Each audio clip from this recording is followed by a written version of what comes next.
On this very planet Earth, we welcome you to another exciting, I will even say explosive, live presentation of Radio Biafra with my humble self this very evening of the 10th of June in the year of our Most High Elohim, 2020, with the time now standing at precisely 3 minutes past 7 p.m. in the blessed land of Biafra, and by the same number of minutes past the top of the hour, regardless of where you are resident, where you are domiciled, where you are working, even those who are traveling, I say good morning, good afternoon, good evening, and good night to some of you. Radio Biafra is not like any other. We are listened to across the entire 24 time zones of this very earth that we inhabit. Therefore, regardless of where you are and what you're doing, if you have access to the internet, you should be able to receive and listen to this very live presentation. If you are on social media, it becomes even far more easier by going to my page at Nnamdi Kanu with over 400,000 followers. If you are in some parts of Biafra land and Lagos as well, you should be able to join us via our terrestrial radio, CHK 102.1, 95.1, 102.2, depending on where you are. I am sure that these frequencies are regularly updated and published, that people may be able to obtain the information and then follow us accordingly. We are also on satellite. For those of you with a satellite, wherever you are in the world, you should be able to receive Radio Biafra as well. If you are on Radio Biafra app, if you are on TuneIn app, if you are on Simple Radio app, if you are also on Garden Radio, simply download any of these apps, search for Radio Biafra, you will find us.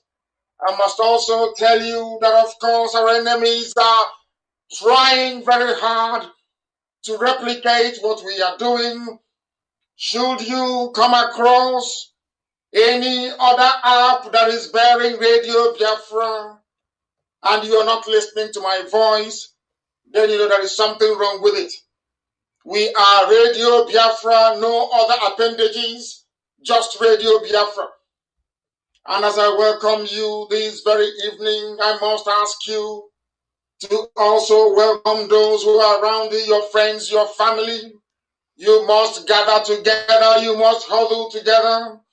Where you are not able to allow people to come close to you, I will of course ask you to amplify the volume to make sure that those who are around can also participate, because what we are doing is unique. What we are seeking to accomplish is divine. Without the mandate from heaven, we would not be here today to spread this very gospel that we have been mandated to preach. My name is Nnamdi Kanu. I am the leader of the indigenous people of Biafra. I am the director of Radio Biafra. I am the director of Biafra Television. But above all, I am a servant of the wonderful people of Biafra. Before we proceed this very evening, I must call it a momentous evening. because shortly before we came on air, we know or we saw and knew that Secretary of State Mike Pompeo was addressing a press conference. They have finished, and it was quite compelling.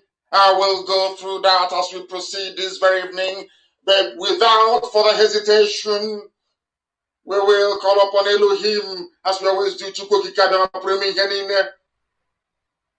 to come and take charge of our proceedings this very evening, morning, afternoon, or night, depending on where you are. If you're listening to us via Facebook, you must also be warned that my account is being suppressed. All the money that the zoo has been borrowing have been going into making sure they stifle our attack, but they cannot succeed. They have never succeeded in the past, and they will not succeed now. Therefore, I must reiterate that those of them who are doing all within their powers to suppress our inalienable right to freedom of expression and of speech, those who despise freedom, those who do not want Africa to see the light, you are wasting your time regardless of what you do on my Facebook page. I will preach this very gospel. Millions are listening all over the world across a plethora of platforms. We are simulcasting also on YouTube. Therefore, all your efforts to try to censor, all your efforts to try to control our output is futile. You have failed and will continue to fail. It doesn't matter what you do. This very gospel we must preach. It doesn't matter. Before we go any further, we must pray this very evening. Regardless of where you are, I will ask you to please bow down your heads, because we are the children of light. We represent hope.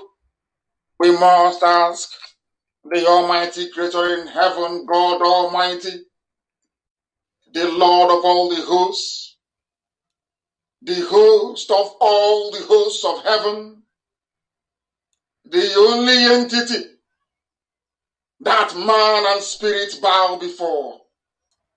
You sent us from above, our Lord, our God, our Father who art in heaven. That is why we say this evening, hallowed be thy name. Because from this scrap heap, from the ruins of those who have been abandoned, you lifted up IPOB, you beckoned on Biafrans, the very few of them that you filled with your spirit. You brought us out of the waters. You delivered us from the hands of our enemies, those who are stronger than us, those who possess access to ammunition more than we can ever imagine. You delivered us from those that hated us, for they were too strong for us. In 67 to 70, they converged to destroy your creation. They confronted us in the days of our calamity. Men, women, and children died. But at the last count, over 5 million of your children lay dead at the hands of the enemy. But you did not abandon your children. That is why we glorify your holy name every day. That is why we exalt thee, because if not for you, our Lord and our God, today we would have been forcibly converted to Islam. But you decreed that we are your children, that you will bring us out into a broad place,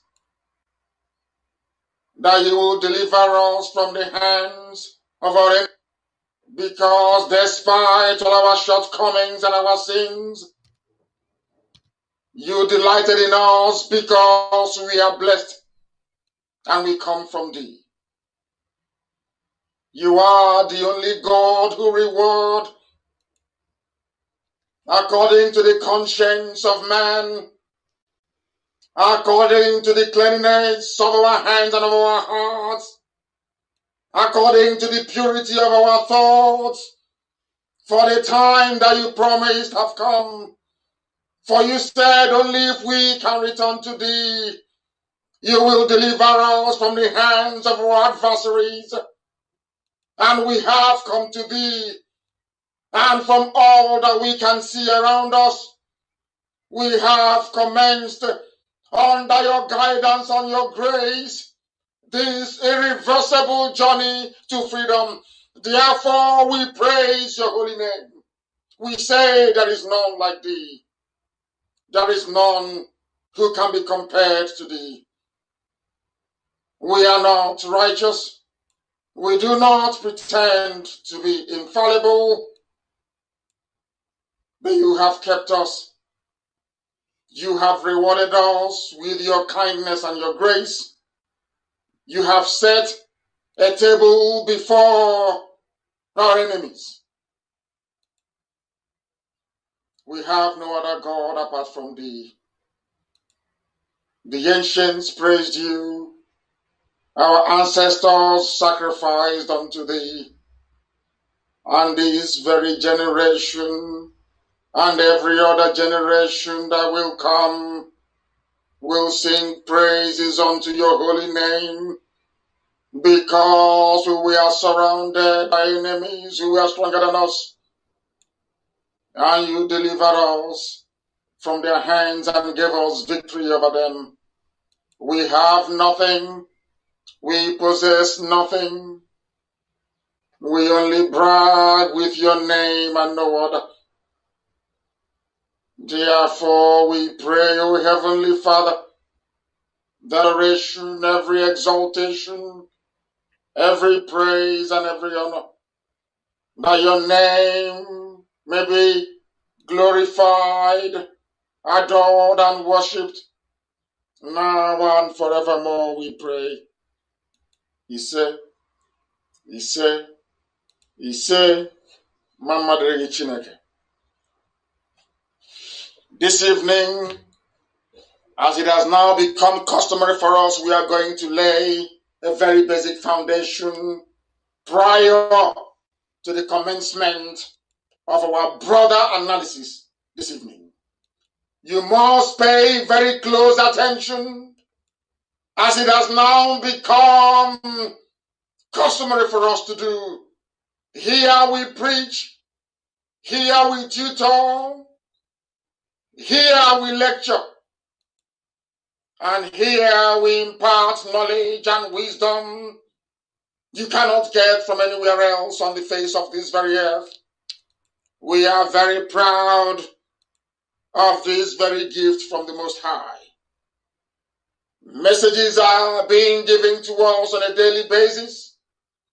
And as I have repeatedly said, when I am sat behind this microphone, we are under divine instruction to proclaim the will of the Most High, that his children may be set free on the face of this very earth.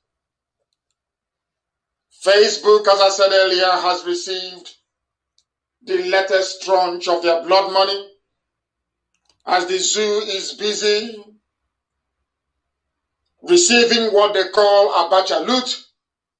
They are also busy siphoning it back to whence it came, and the loose change they have, they bribe the Yoruba people working for Facebook to try to suppress this very truth that we preach.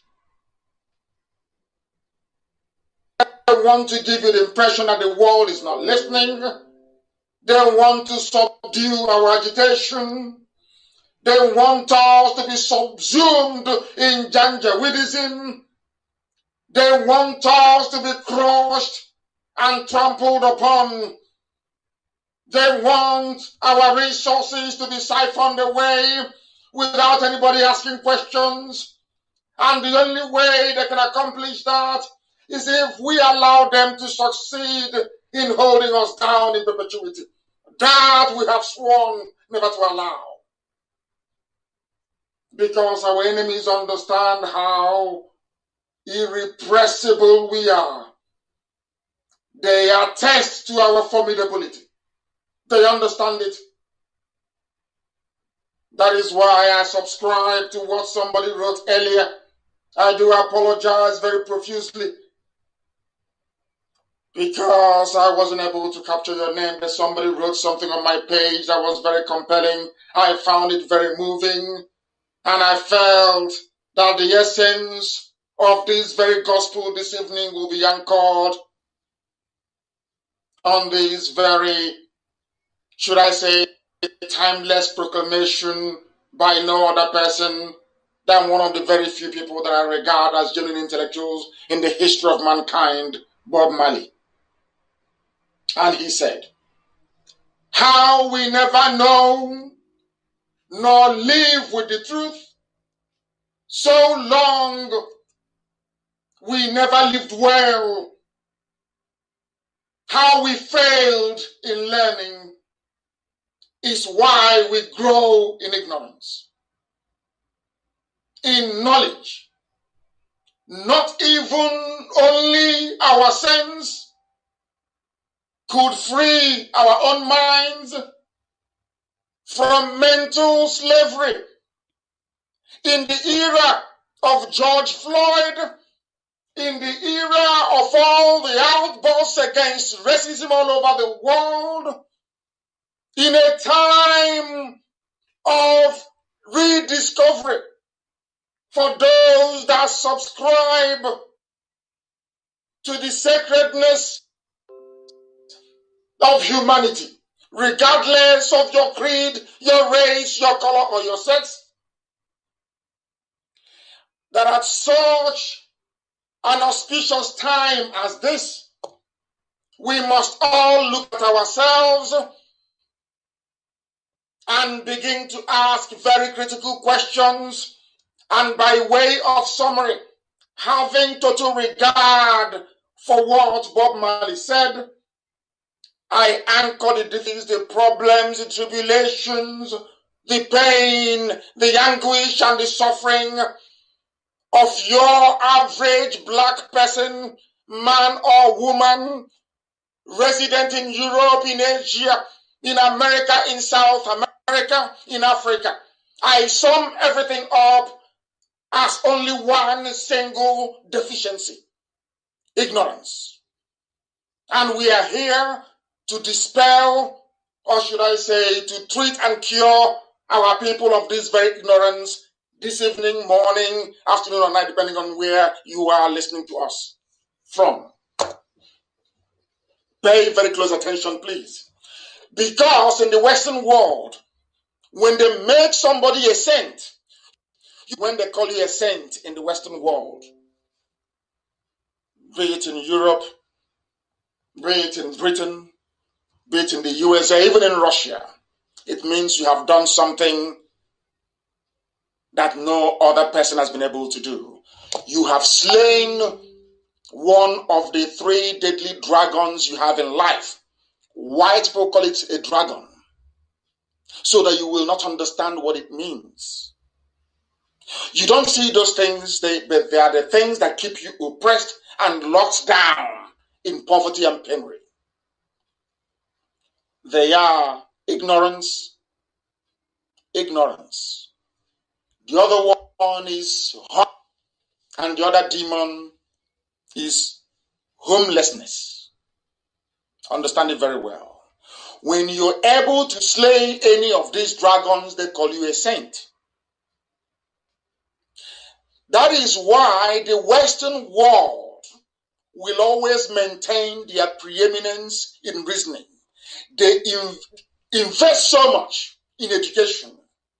because it is in the interest of everybody that everybody else is not only educated, but able to, because only those who are reasonable and sensible can practice true democracy. That reasonability or ability to possess common sense doesn't necessarily come from a paper degree. It comes from the way you discern, the way you analyze, the way you read problems, and what solutions you apply to them.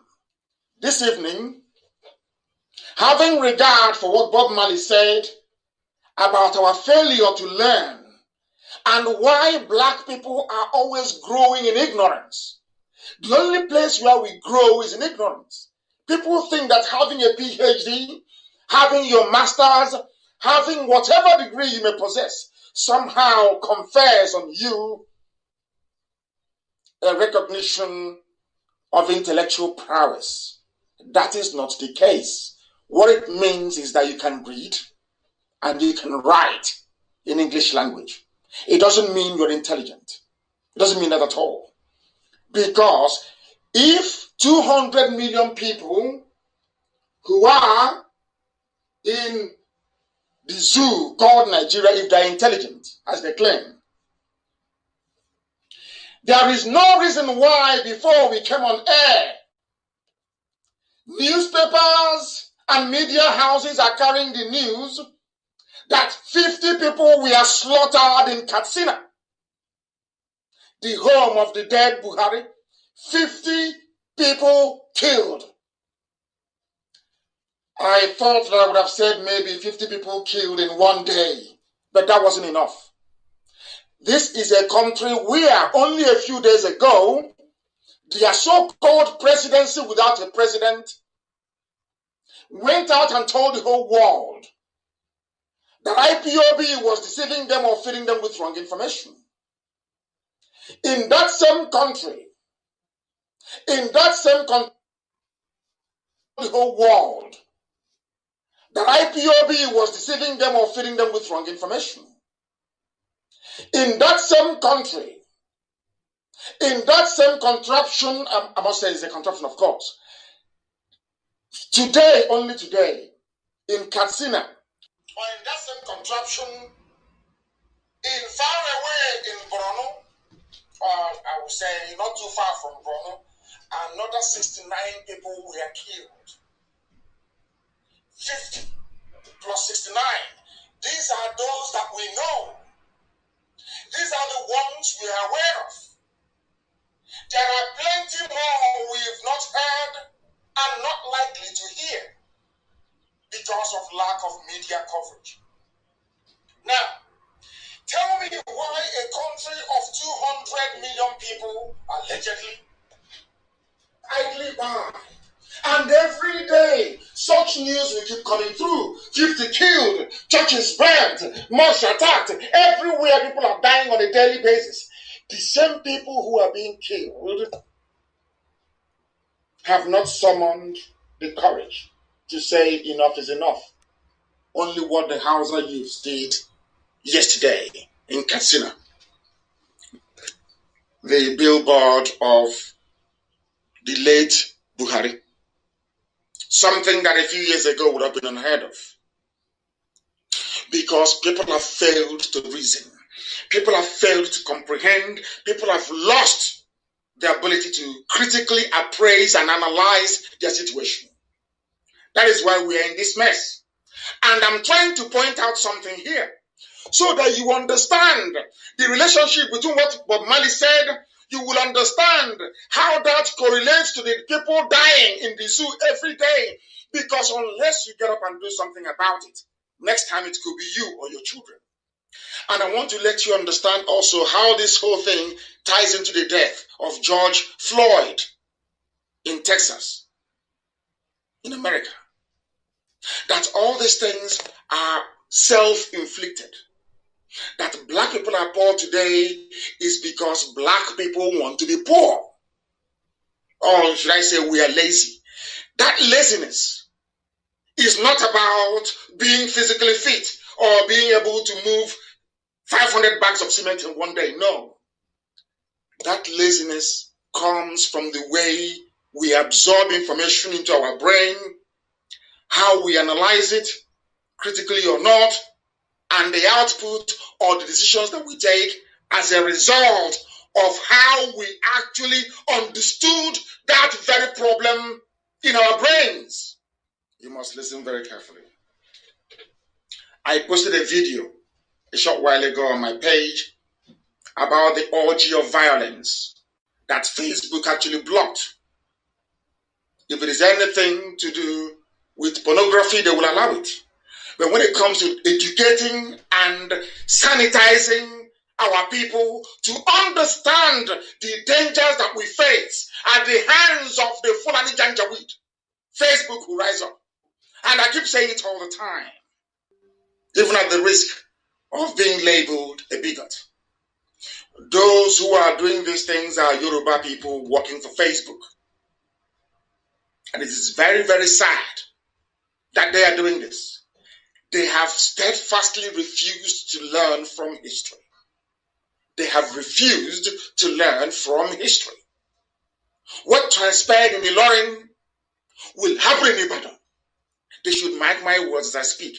If they continue to support evil, using every instrument at their disposal, including their preeminence in the management of social media firms and mainstream media in Nigeria, what they encountered, the way they lost Ilorin, that same way they will lose Ibadan. Mark my words. I am speaking very slowly this very evening because of the importance of this very message that we are about to impart.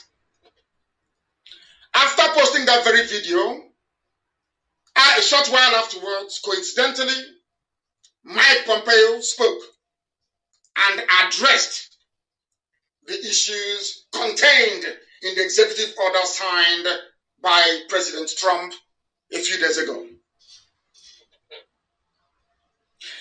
Before Pompeo spoke, and having gone through all the, should I say, the festival of death in the zoo, called again, all the deaths, 50 in Katsina, 69, and 50 is a conservative number. Having regard also for the video that I had posted on my page, and also given what is happening with coronavirus, I was left with no choice than to conclude that the reason why there is this criminal silence over what the Fulanis are doing in Nigeria is because some people, believe it or not, want to see the number of people who inhabit that very geographical contraption reduced. There are people who are ISIS and Boko Haram continue to attack Muslims and Christians alike, and that is true.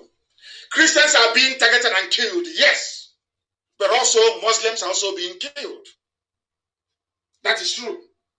I agree.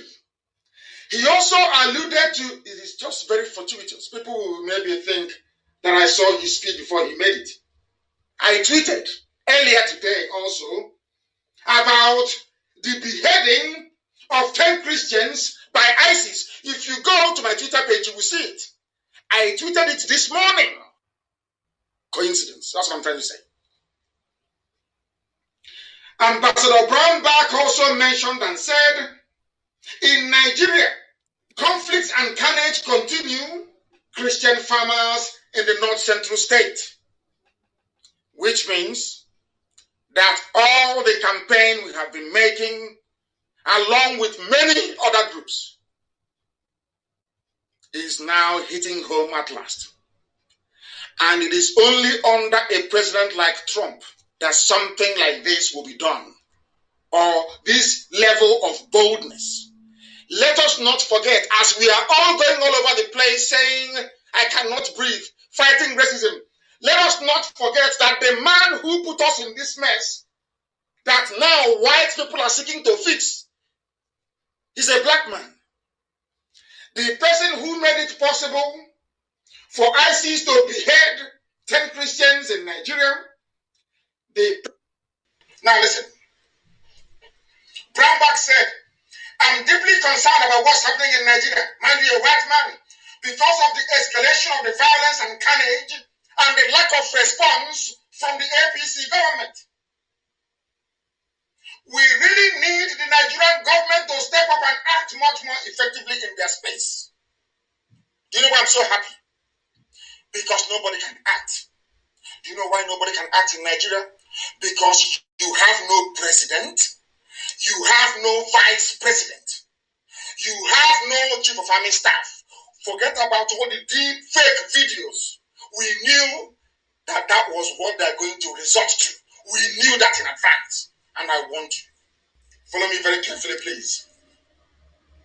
You will think that in a country where there are issues and problems, that they will appoint people who are sensible and reasonable into positions of authority. But I'm about to shock you. Because in that very zoo, people say, I'm a bigot, I don't like the Fulani, I hate them. That is far from the truth. What I hate is the stupidity and the complicity of the Fulani feudal lords with the massacre, the mayhem, the nepotism, the backwardness, and the primitivity going on in the zoo. Massacre, the mayhem, the nepotism, the backwardness, and the primitivity going on in the zoo. These are the people you expect. Those of you who are not in the right frame of mind. I want to ask you a question this evening. These are the people they are appointing. I told you before, the reason why they need Fulani in every position of authority is to cover their shortcomings, to make sure they retain power until they dip that Quran in the Atlantic Ocean. Are you following me? Now, this is a man, this is just incredible, incredible. Because some of these things, when it's happening, you begin to seriously wonder what type of God actually created these people. You wonder what God made them. Do you know that there is a price to pay for mediocrity? And that is what everybody is paying. You people saw the truth and kept quiet over the years. When prophets came and told you that what you are doing will lead to your doom, you said, bring him, let's kill him. I came and I told you that they will eat you alive. They have not come to entrench good governance. You didn't listen. Some Iraqs, mostly from the West, rose up and said, no, hang him, arrest him, hang him. And I want anybody to stand in front of me and tell me that all the things I've been saying over the years, that none of them has come to pass. They've all come to pass. Everything I told you, to the letter, all come to pass. And this is the reason why these people do what they do. This is the reason why they are as evil as they are. This is why there is no repentance for them. You don't know who they are, but we know them very, very well. And this very evening, we continue to expose them. This is what the Fulani does. This is what they do best. Nepotism. Somebody was appointed the Director General of Raw Materials Research. I've never come to the program. All I'm doing all this while is building reference points so that when we start, you can reference everything I'm saying correctly and accurately. Do you know that there is Raw Materials Research and Development Institute? That a Fulani man is in charge. His name is Hussein Ibrahim. And I want to ask this very simple question. Everybody listening to this program, with millions of people all over the world, have you heard of a Fulani scientist before? Simple question, yes or no? And I know the answer is no.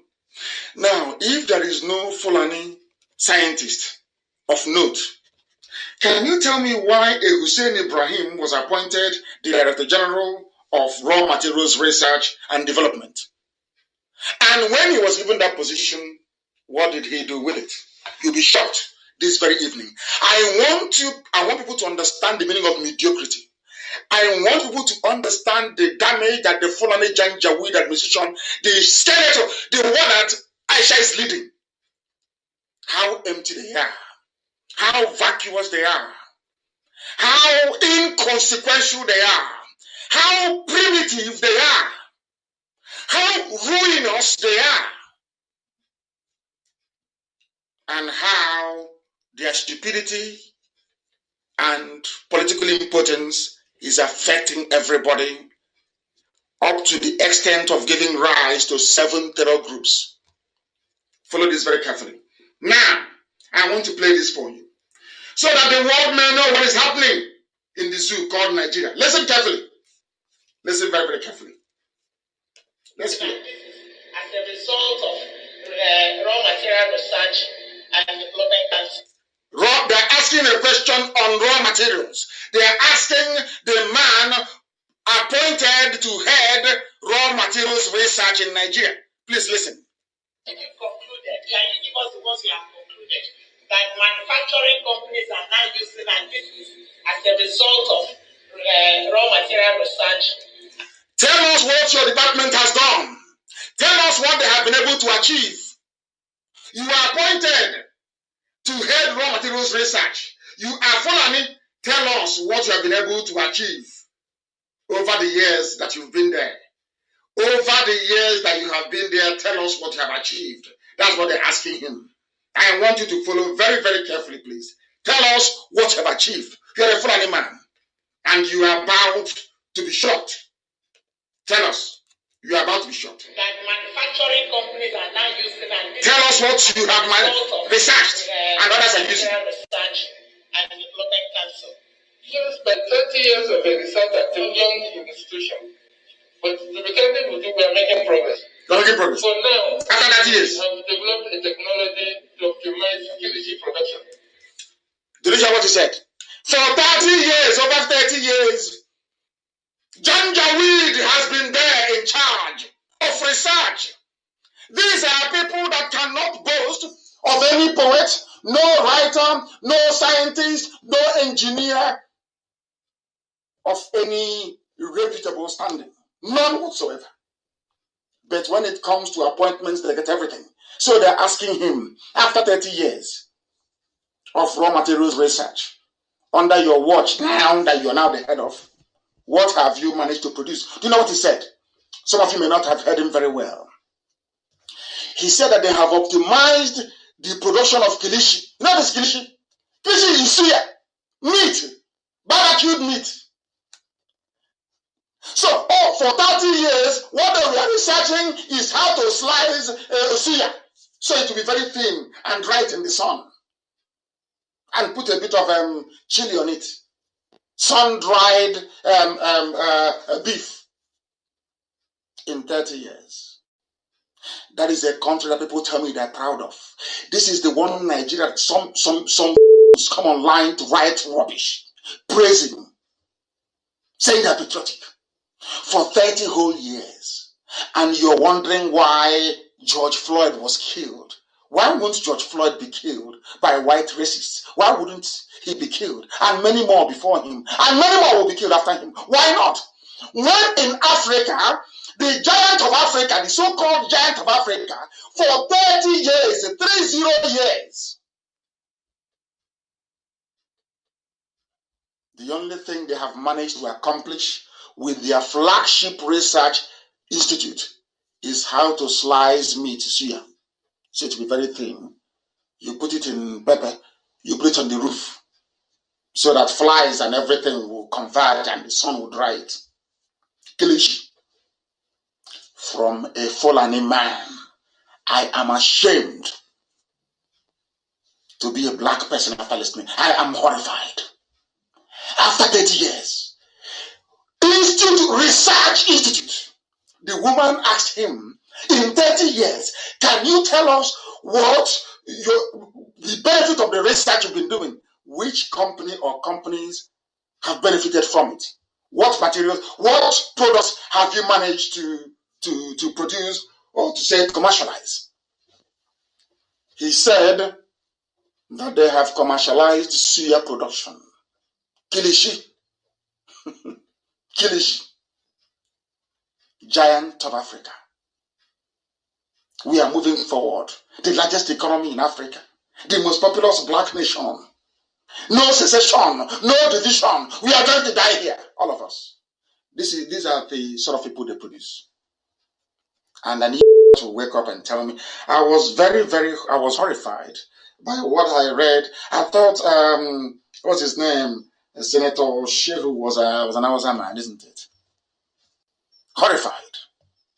This level of stupidity is the reason why white people are racists. And you may not know the reason. You may be wondering, but how? Let me ask you. How come they don't kill other people as they're killing black people? How come? Because every other part of the world is doing very well. You cannot be a racist towards a South Korean. If you stop them, they will go home. Even if they're from North Korea, if you give them too much hassle, they will go to South Korea and they'll find a job. How can you be racist towards a Chinese? They are the second largest economy in the world and the second strongest military in the world. Respect. How can you be racist towards a Japanese? In London, in Nomura Bank in those days, Japanese people get paid more than white people. That is class. Do you understand it? Do you understand it? You have not done anything that people should be, should I say, that people will look at and they will marvel and say, oh, let's respect them. I have been preaching this for many years. Respect is earned.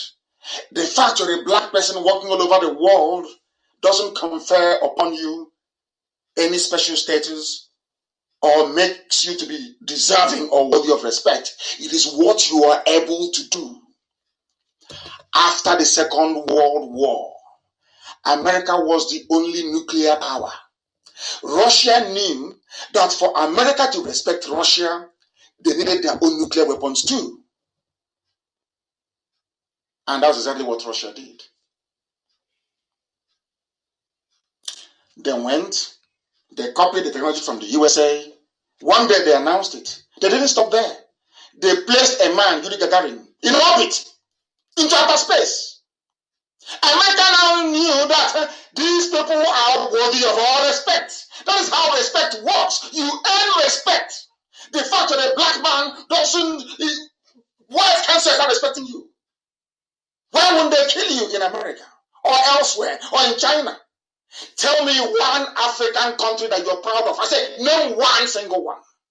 All of you are protesting George Floyd against racism. And in your own country that same day, a place you claim is your country, as you're protesting, saying you're angry about a white man killing a black man, black people killed over 100 people, and none of you protested. That is the height of hypocrisy. To slice suya was what Nigeria achieved with their flagship research institute in 30 years. And you're telling me you're a Nigerian? Hey! Lord have mercy. Let's continue. Kilishi. Okay, easy one second. You have been in operation for over 30 years. Over 30 years. 33 years. 33 years. I don't see this. You don't have you have not been able to, What I'm saying, I'm just trying to give a background. Background. The background to say that this is time to get to market. And I'm saying that we have reached milestone to get to the market. Oh, he is saying, he is saying that for 33 years, the foreigners they've been appointing to head the Raw Materials Research Institute, they have been preparing Kilishi. It was under his tenure now that they managed to move the Kilishi to the market to go and sell. Hey,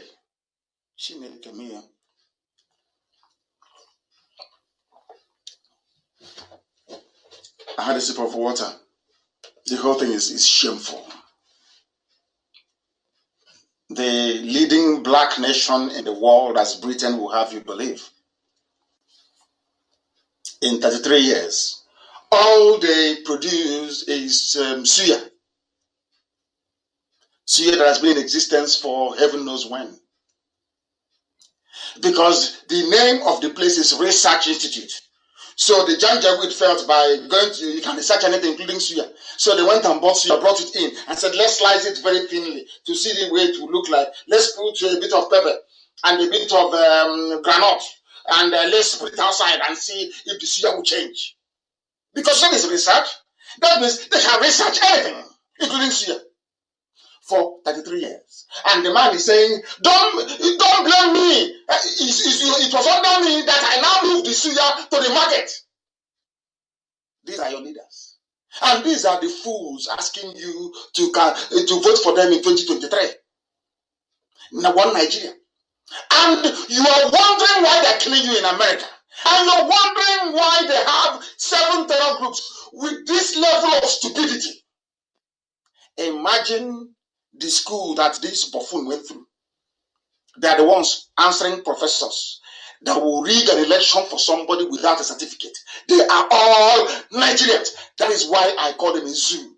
That is why we call them zoo, and they are to the core. Because it is a black man. A black man is the reason why other races look down upon them. A black man is the reason why people are being killed all over the world. If you are black, you are in danger. You are imperiled because of the behavior of all of us, of black people. If nobody will tell you, I will tell you. Our behavior stinks. The policeman that killed George Floyd is fulfilling his duty because you are nothing. I know some children are listening. I preach the way I do, so they will not be like their fathers and their grandfathers. Never. You must be different. And that difference starts from Africa doing well. Africa must do, for you to be a black, anywhere in the world, and you're a black man. If Africa, black Africa, sub-Saharan Africa is not fixed, you have no honor, you have no dignity, you have no class, and you are if you like, be Oprah Winfrey. If you like, be D.D. Jakes. You are. It won't stop them from killing black people. Because collectively we are done. I'm telling you the truth. Some of you never knew before. George Floyd died when in 2020. They killed him in America. Because I'm saying this for the that will come and say, oh, but you can see Oprah Winfrey, you can see Michael Jordan, you can say, all of you, you don't. You derive your worth from the value, from the sum value of a collective. That's why when we speak, we say the British did this. It could be only one person. We say Britain did this. Britain did that. Only what Lugard did, we are still talking about today. Collective.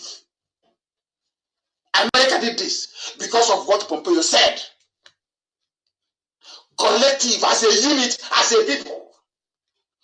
Do you know that the first woman billionaire in the history of the whole world was a black woman in America? Do you know who her neighbors were? Rockefeller, a black woman. Her name was Grace, wasn't it? I'm sure some of you have seen it on Netflix. Go and watch it. Her next door neighbor was the richest man in the whole world. Rockefeller was her next door neighbor. That was how rich she was. A black woman. Did that change the lives of black people? No. Individually, maybe her bloodline may have benefited. Maybe earned a little bit of respect.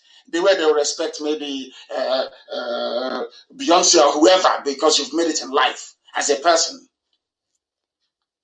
But as a group, once a policeman sees you in America and you're black, your chances of survival is very slim. They're not doing it because they hate you necessarily. They're doing it because you are a human being. You have to think and reason like a human being, and you are living like a human being. That's why they do it. And do you know why? Every racist in the world, every racist, you know those are called racists. Not the likes of the policeman that killed George Floyd. Those are called racists. Are those that believe that Nigeria should be one. Are those that come and tell me that something a white man created, a non-African created, should be preserved. And if you speak against it, you die. They are the real racists. Like Senator Sheikh Hussein. These are the real, their own racism comes from ignorance. They know nothing. Their brains are empty. A black man is the main, is the fuel, is the oxygen that keeps the flame of racism burning. A black man is, and I'm proving it to you tonight. These are black people that support the instruments of racism. Some of you don't know that we heard and we saw them pulling down all the statues of all the races they can find everywhere. Yeah, I was even told that the statue of Rhodes is also under scrutiny. You know who is Rhodes? I'll tell you later. Black people are the reason why there is racism in the world, especially black Africans and their failed governments all over the place. Because all of them are agents of the agents of the racists. Before you become a president in Africa, you must be an agent of one of the 5 super spy networks in the world. You must be. You must be serving the Americans, the French, the British, the Israelis. You must serve somebody.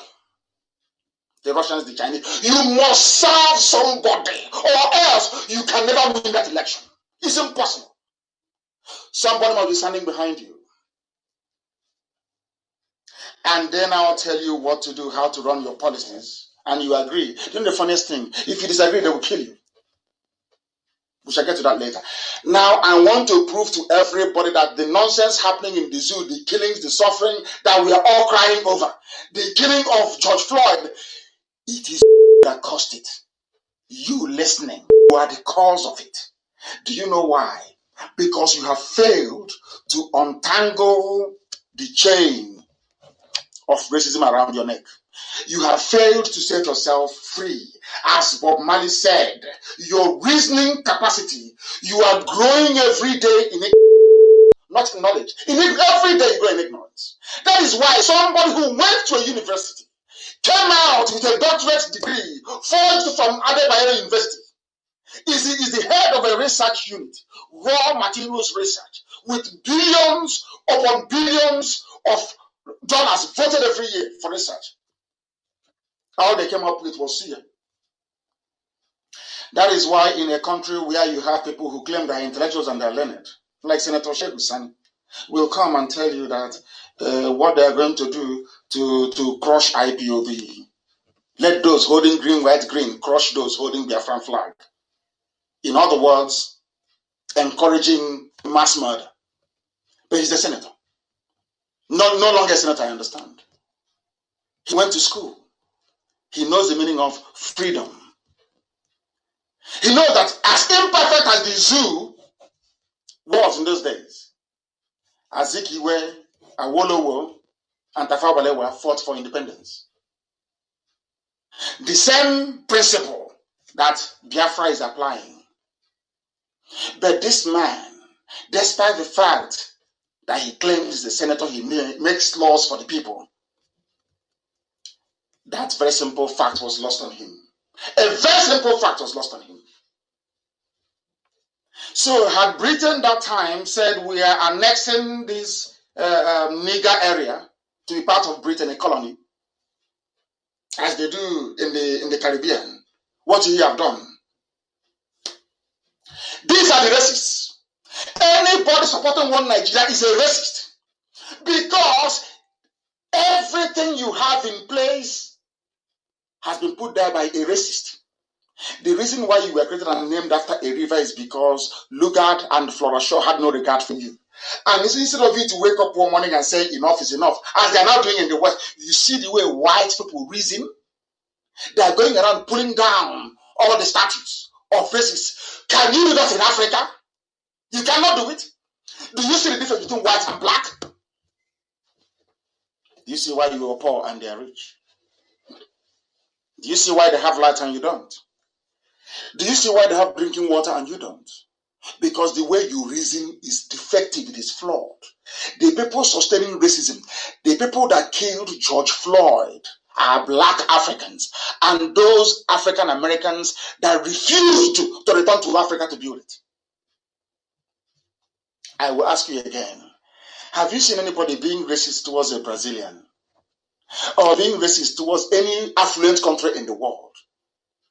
No. They beg them to come for holidays. If you see where they're begging Chinese people to give them visa for free, go anywhere you like. Then you will know that you are the architect of your own problem. I have not come tonight to make anybody feel good. I have come to preach what heaven asked me to preach. Before we can get into our freedom, we need to reason in a particular way. If we don't reason that way, we will get worse than the janjaweed you have in the zoo running our government, and nobody can hold them accountable. Now listen very carefully, please. There are 7 terrorist groups in the zoo called Nigeria. 7. I'll name them for you. Jamaat Nusrat al-Islam wal Muslimin, JNIM.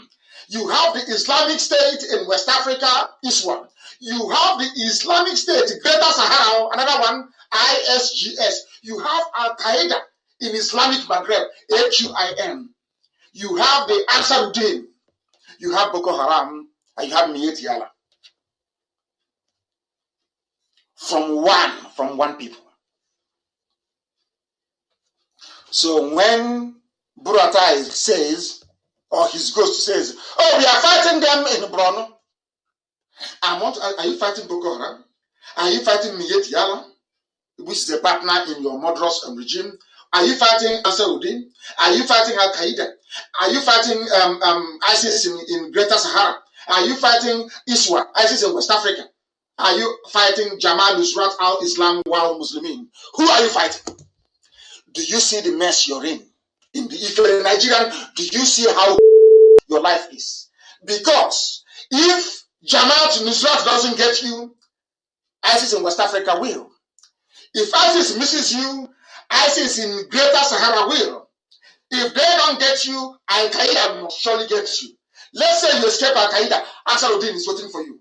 And let's say you manage somehow to wiggle your way out, you confront Boko Haram.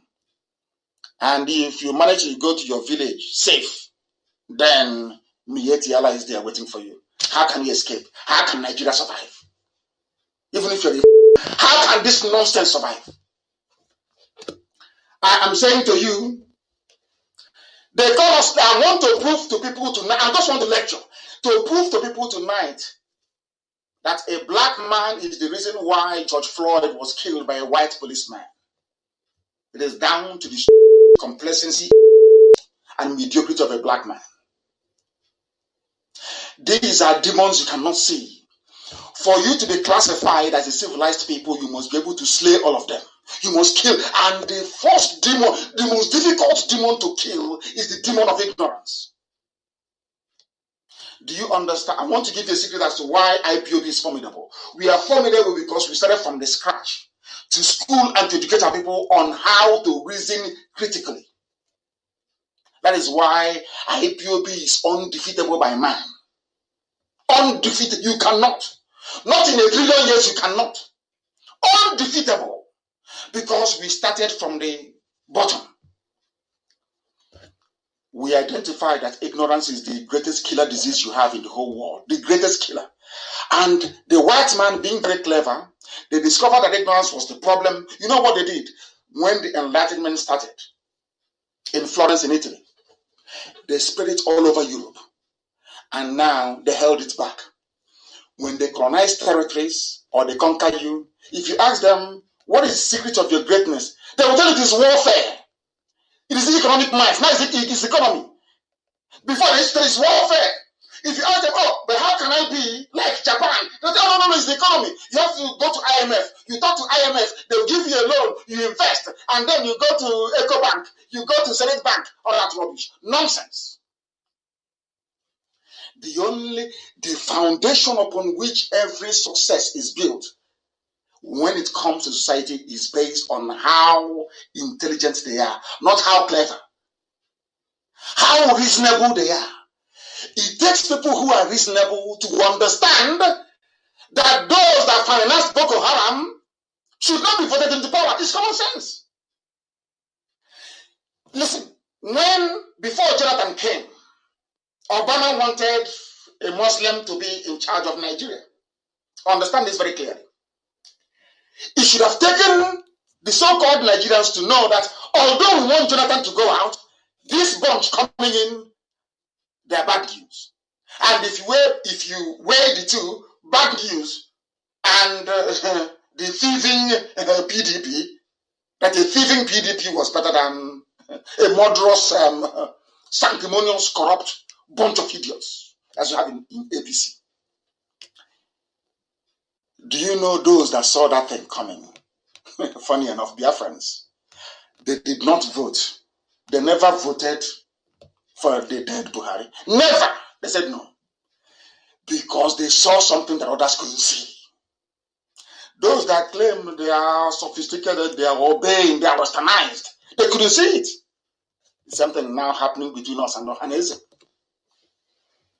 Why do I say that blacks are the main problem of black people all over the world? Don't blame any white man.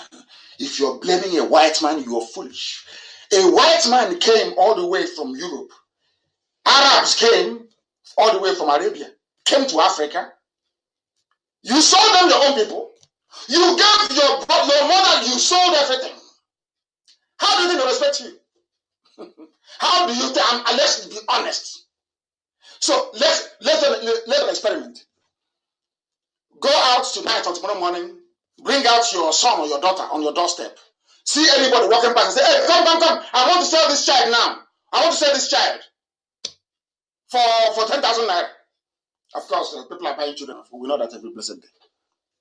And see how, if that person has conscience, see the way they look at you.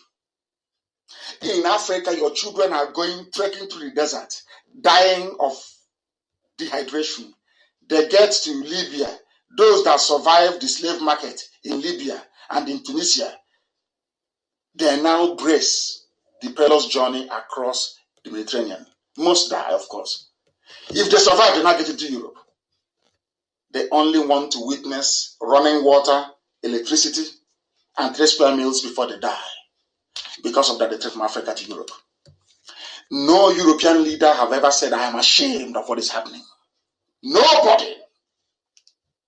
No human being has ever said that before. Okay, we are moving forward. If you were trying to build railway, we want to build nobody. No shame. A black man has no shame. That's what's called class. To have to possess class means you have shame.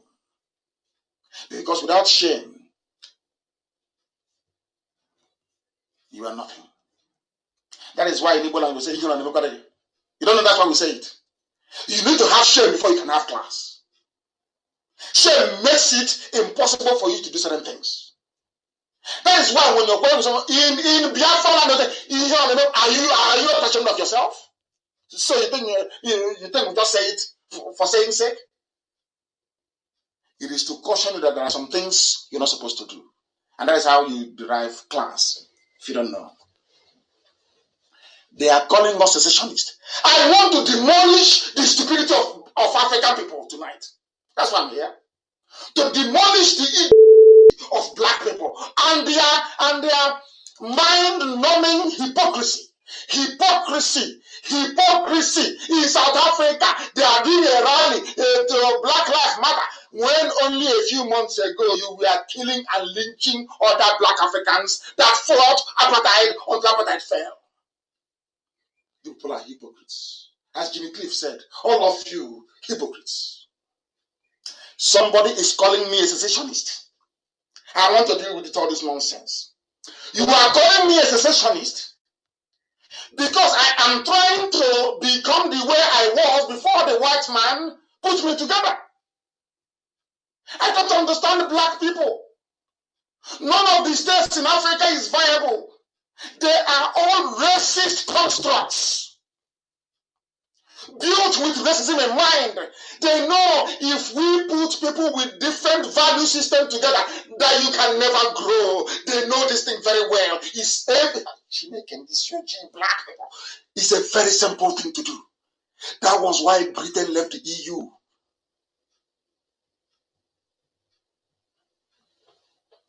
Convergence of value system.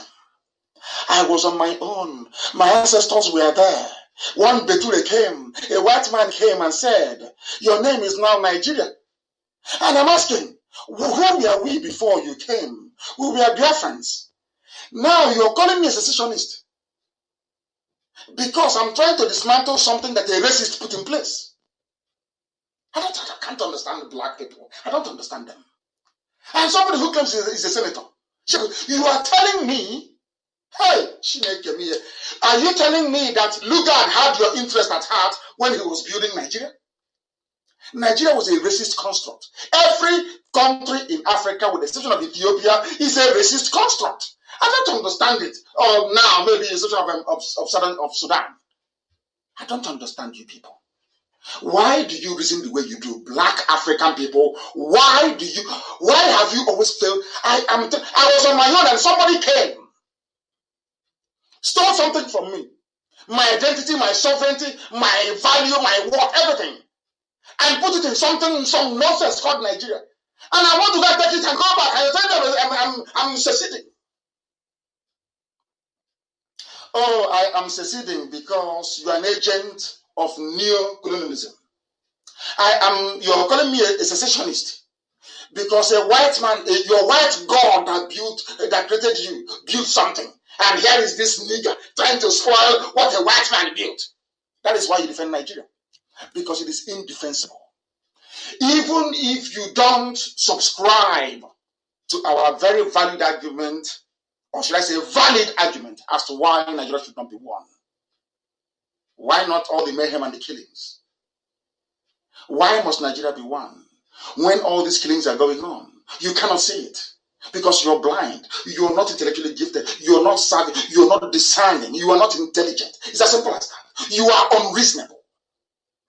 You don't know that you saying that you want to be a Nigerian means that you are supporting the policeman in Texas that killed George Floyd. If Nigeria is good, then the killing of George Floyd is also good because both of them are products of racism. You can't like one and not like the other.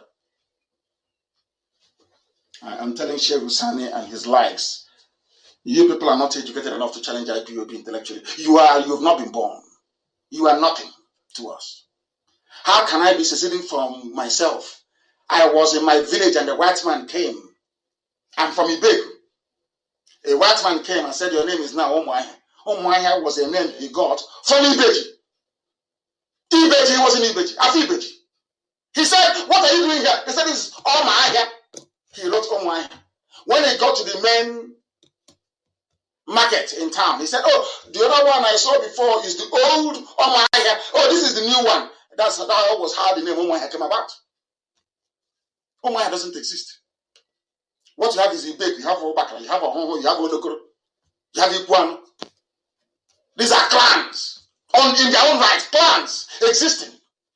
Somebody came and said, your name is now Omuahia. And you answer that Omuahia that he gave you. And you travel to the person's village, maybe in Scotland or wherever, in Bristol or what, and you want to claim you are equal to the man who gave you a name. Who are you? Do you see how you are? You people are the purveyors of your own. You provide the world the ammunition, or should I say the rod with which to beat you. Because you are not intelligent. That's what I want to prove tonight, that's all. You people are not intelligent. Blacks are not intelligent. I was in my village. A white man came, said, you. From today, your name is Nigeria. And the white man has gone. Then if what the white man created was good enough, why did we not ask the British to stay? Why is it that what they built will stay, but not them? I don't understand it. I cannot begin to follow the logic. I cannot begin to comprehend it. I'm asking you, if you believe in one Nigeria as built by a white man, why should you, which you have, if Nigeria wasn't a racist construct, why would you ask the white people to leave? And they gave independence in 1960. If it's a good thing, why didn't they stay? Why did you ask them to go? You asked them to go because Nigeria is illegal. But you wanted to keep all the trappings. It's just like somebody, you said, somebody ran into your home with stolen goods, a criminal. They were seeing him. He ran into your home, left the goods in your house, and you said, okay, come, I will give you up as the criminal, but I will keep all the things you stole. Typical black people from Africa. You think I've come to pity you? Of course not. It's a sad thing that George Floyd died. But George Floyd was killed by you and I, killed by our impotence, killed by our stupidity, killed by our unreasonableness, killed by the fact that after 30 years of doing research, all he came up with was suya, kilishi, barbecue, how to barbecue meat, the amount of salt to put on it, the amount of pepper, and how to slice cucumber. After 33 years of running a research, high-end research laboratory, and you want whites not to kill you, or you want racists to spare you, you are drunk. If you don't know. They are calling us secessionists. Those were the mindset. These are the people that killed George Floyd, not the white racists, as I keep saying. The white man choked him to death. But had Africa been doing very well, that man could not have stopped him on the road. How many times, all of you in America, in Europe, how many times have you seen a policeman before? Stop an Asian. How many times, I'm asking you? You see us will be wearing trousers with near our knees, our children. How many Asian kids have you seen? Have you listened to rap music before? The rap culture? How depraved it is? Depraved. That is your mainstream culture in America. And when people say, it's wrong, come on, get away from my face. What stupid racism? It's the truth. Look at Africa, how useless Africa is. Africa is a disgrace. Africa is a disgrace. A shame upon shame. Because you cannot reason. And here, after tonight, I'm sure you're going to reason very well. Now listen. A black man's problem is self-propagated ignorance. The worst is that when a person is a and don't know he's a he becomes a danger to himself. Once you don't know you're an you are the greatest danger to your own self. That is what's happening in Africa. That is why Boko Haram is killing, and Saudin is killing, Al Qaeda is killing, Fulani headsmen are killing. If not stupidity, why would they be killing everybody? I'm asking you. And that is the country built by a white man you want me to belong to. They want to succeed because you're so lazy. That is why you want oil from Biafra land. You people are so lazy you can do nothing. I challenge them. If you are not a lazy group of people, go and form your own nation. You people don't. Hey, I'm going mental. Listen very carefully to me. Do you know why the best things come from Europe and now Asia? Because there is competition. Do you know why you have iPhone, is it 12 or 13 Pro or whatever, with 3 cameras at the back? It's because of competition. Because Apple knows that if they don't make, if they are not at the cutting edge of technology, maybe Samsung will overtake them. Do you see some of you came in economics? Have you seen the benefits of competition? You must allow people to compete. They must compete. If the Premier League as it is today, has no relegation and no promotion, the quality of football will be very, very poor. People will lose interest. Competition. In Nigeria, over many years, they have failed to allow competition to come in because they know that Biafrans are blessed. They know Biafrans are very smart. Introduce competition, take all the oil and gas, allow us to be free. You will come to beg us to come in. They know this. It's called dumbing down.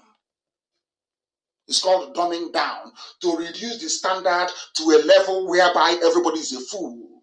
That is what the Fulanese did to you. That is feudal system at its worst. And that is what racists in Britain are enjoying.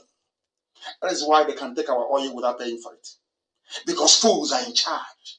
That is why they can load a 70-ton tanker and claim it's only 25 and they will pay and they will go away. That is why anybody who says, I support one Nigeria, Nigeria should not fail, that person is corrupt. I don't care if you are the president or prime minister of the most advanced country in the world. Once you support Nigeria as it is, you are a racist.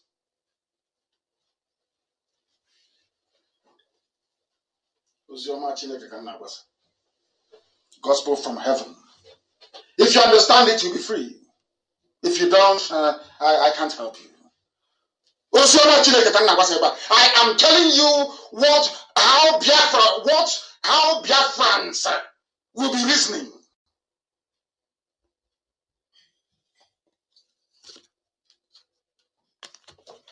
This is how we're going to reason in Biafra land. Everybody will reason this way. We will teach common sense and reasoning from nursery. We will teach you that anytime your head of state travels abroad to go and take medical treatment, if he comes back, he or she will face trial and firing squad. Because that place the hospital you're traveling to abroad, somebody built it. And those that built it, they don't have two heads. That's why they hate Biafra. That was why after I had a declaration by Ojukwu, they said, no. We can't allow them to come up. Who stopped Biafra from emerging? They are racists. Because they know that once Biafra survives, Africa will survive. Do you know the funniest thing? Those they used to fight against the emergence of black people are fellow blacks in Goa and the rest of them and Awolowo. Had Biafra stood in 1967, George Floyd would not be killed by a white man in Texas, because Biafra will be a reference point and a beacon. And the same effect that Japan had on Southeast Asia, Biafra, because once you have Biafra and they see we are working hard, Janjaweed, the Fulani, will be forced to abandon their cattle and to go to school and to work hard. It's simple common sense. It's called competition. They took everything away, took all the competition away. They think we are fools. Guys, do you now see how anybody who is against a secessionist is a racist? If you're against me, you are a racist. Because I had an identity before the white man came. That identity is what they are afraid of. They don't want me to return to it. Because in a place called Nigeria, they have defined everything. They can control me, both in the physical and in the spirit. They own you. But if I go back to the land of my ancestors, I will be guided by the rules and the laws of the land. That's how it is. I want to prove beyond every reasonable doubt that Fulani killing of Judeo-Christians, and to an extent also, because we want to be truthful. Not only Christians are being killed, Muslims are being killed as well. That is the truth. But a disproportionate number of Christians are being killed because of their religion. The reason why they kill Christians and Biafrans is because they are doing the work of racists in Europe and in America, especially those in the Democratic Party. You know me, I call a spade a spade. I don't believe in all that stupid, nonsensical, political correct. I go back to the US. If the Democratic Party don't want to see me because of what I'm saying, then so be it. That means that they're hypocrites. I look at you and I tell you the truth. You may not like it, but I will tell you the truth. Are you stronger than God? Elohim, he is the one directing what we're doing. If you don't know, ask those that said over that dead body will Biafra come. Even in Abba, they are today in the grave. Elohim is in charge. I don't care what man does. I don't give a damn. I don't care what man does. I want to prove it to everybody to demonstrate how they Fulani, how they are planned. They have planned strategically. Their dream is to overwhelm everybody, conquer Nigeria, make it the natural home of Fulani, not the Futajawan hills, the hill of the vultures, but to make Nigeria. That's damnable contraption, the home of Fulanis all over the world. I said the borders in the north are open. The ones in the south are closed. Nobody said anything. And I have said it repeatedly. Yoruba, please, I'm begging you. If you know you are a coward and cannot do proper journalism, you get out of the way. But there's something, at least to an extent, China also wrote something today. Try to report what, before they will report it. Then actually they will not report it. It's because of the work IPOB is doing all over the world. I want to prove it to everybody. I will demonstrate how the Fulanis and other agents of neo-colonialism have all benefited from the current state of arrangement in Africa. I call them the independent European colonies of Africa, not even OAU or AU. All the African countries, I see them as independent European colonies. They're not viable. But once an African man gets seen, he will see all the siren, the flashy cars, the fact that he or she will be controlling billions, and the knot in his brain will go off. Ask him to come, he will never reason. They don't understand the meaning of sacrifice. They don't know it. First of all, having established the foundation, George Floyd, his death is like that of coronavirus, in that both of them were man-made. But the resultant effect is so seismic that it's being felt all over the world. Understand and reason through what I'm saying. What is to note here is that white people joined black people to protest. White people went to topple, you know who's King Leopold in Belgium. They brought down his statue. White people in Belgium. Remember what I talked about whites before? That no matter how bad the world is, white people have conscience. Blacks don't. I am telling you the fact, and that is why blacks are suffering. A white person has conscience. Black people, we don't have any conscience. We are wicked. And that's why we are the lowest of the low. Can you believe? A white man killed a black person, and the white people in far away Bristol in England, in far away Belgium, brought down the statues of their own people they felt were racist. But in Africa, South Africans were killing their own fellow blacks not too long ago. Nobody did anything. No sanctions against South Africa, nothing. Do you see how the difference between you and white people? Do you see why God loves them? Anything they touch turns into gold. God gave them the grace of Midas touch. Anything they conceive in their mind, they build, they make. Others copy from them. Everybody copies from Europe. You must copy from them. By that I mean USA, because USA came from Europe. You must copy from them. You must copy from them. Be you Chinese, Japan, whoever you are. You may improve on their product, but the original idea belongs to Western Europe. Because they are blessed. They have conscience. Do you have conscience as a black person? If you have conscience, why would you want to secure a vestige of racism? Every state in Africa is a racist creation. Why do you want to keep it? As a black man, I'm asking Senator Sheikh Husani, why do you want to keep Nigeria as one? Based on what? Because it was built by a white man? Based on what? I'm asking you. Are you related to me? In what way? Do we worship the same God? Do we eat the same type of food? Do we dress the same way? Do we even reason alike?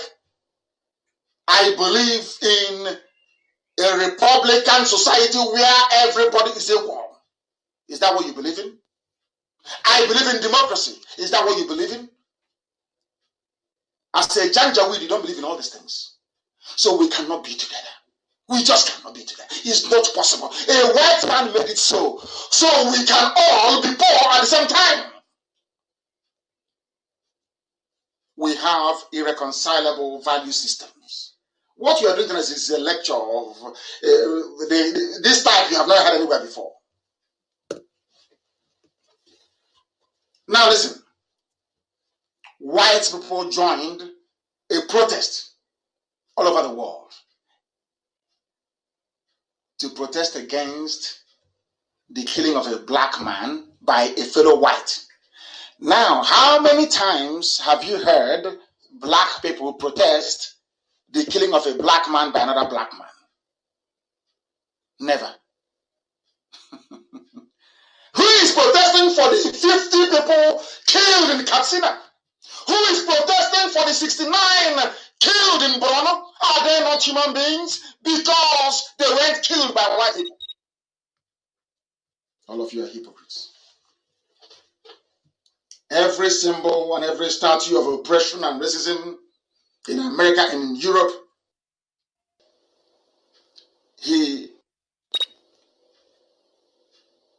Zimbabweans came in and said, to hell with your name. They answered Zimbabwe, with an ancient name. Do you see how people reason? He gave it. What do you think would have happened if that place remained Rhodesia? It's if you go and say, hey, treat me as an equal, they tell you you're a fool. You're asking the name of a white man that enslaved you, colonized you, pillaged your land. Are you not a fool? The same thing is applicable to Nigeria. I'm telling those who don't know that those who are seeking is not, we are going back to how we were before. I don't care what anybody says. Nigeria is not viable. Was never a country I can never be. It is a racist construct. The reason why some diplomats will say, oh, we want Nigeria to be, because they see you as a fool. If you doubt me, then go to their own country and say you want to create a country. You stop what they will do to you. Because you're a black man from Africa. Your own is out of this world. That is like, leave Nigeria one. We don't want Nigeria to break. Why not? Every empire crumble. Why not? Russia, Soviet Union broke up. Yugoslavia, what happened? Did the world come to an end? As Bob Marley said, none of big states can stop the time. If you detonate every atomic bomb in the whole world, the time that God made will continue. So the world will not come to an end. Those lobbying and saying Nigeria must be kept as one are those collecting gas and oil for free. There are those coming and bribing your ministers and making your lives miserable. They are the ones lobbying and paying huge money to ask the world to keep Nigeria as one. Now do you understand? Now do you understand it? Anybody fighting you, don't go calling you names. You are this, you're a Biafra, you're a scammer. That person, unbeknown to him or her, is an agent of racism. They want to keep you locked down in an artificial construct made by a white man for the habitation and enslavement of black people. Simple logic. Simple logic. Now listen to me. Do you know President Bill Clinton? Do you know President Bill Clinton, the husband of Hillary? Do you know him? Clinton went to Oxford as a Rhodes Scholar. That Rhodes I told you. Cecil Rhodes. And who was Cecil Rhodes? The master of racism, the master of pillaging of Africa, the master of slavery from Africa. But your darling Clinton went to Oxford with money paid from the pain, the blood, and the sweat of black people in Africa. You didn't know that, did you? That's why we're exceptional. After studying in the library, the man came and switched off the light and said we should leave. You see, Clinton went to school, or part of his education, with money made from slavery. That is your darling in the Democratic Party. Oh, dear me. Ignorance is a disease. The name of the man is Sir Cecil Rhodes. Rhodes is R-H-O-D-E-S. Cecil, C-E-C-I-L. Rhodes, R-H-O-D-E-S. Of Rhodesia, present-day Zimbabwe. He was the Lord of Master. The same way that King Leopold owned the whole of Congo was how Rhodes owned the whole of Zimbabwe and of South Africa. Slavery, slave trade, killed Africans, saved the money, invested it, and President Bill Clinton was a beneficiary of that because he was a Rhodes Scholar, not Oxford. Now you understand how intelligent we are, don't you? They say he's arrogant. Why won't I be arrogant, for goodness sake? I'm learned, but so why won't I be? We have class. Why won't I be? I have shame. So why won't I be arrogant? I'm not a black baboon who cannot reason. My point is that the real reason why George Floyd was killed is because we Africans, black Africans, we are a failure. A failure. Do you want me to explain to you? Do you know if Biafra comes, the light my village will use, I will generate it from my local stream called the Yokata. I'll just build a very simple dam. The water will tumble down and be rotating a turbine. And the whole of my village will have electricity.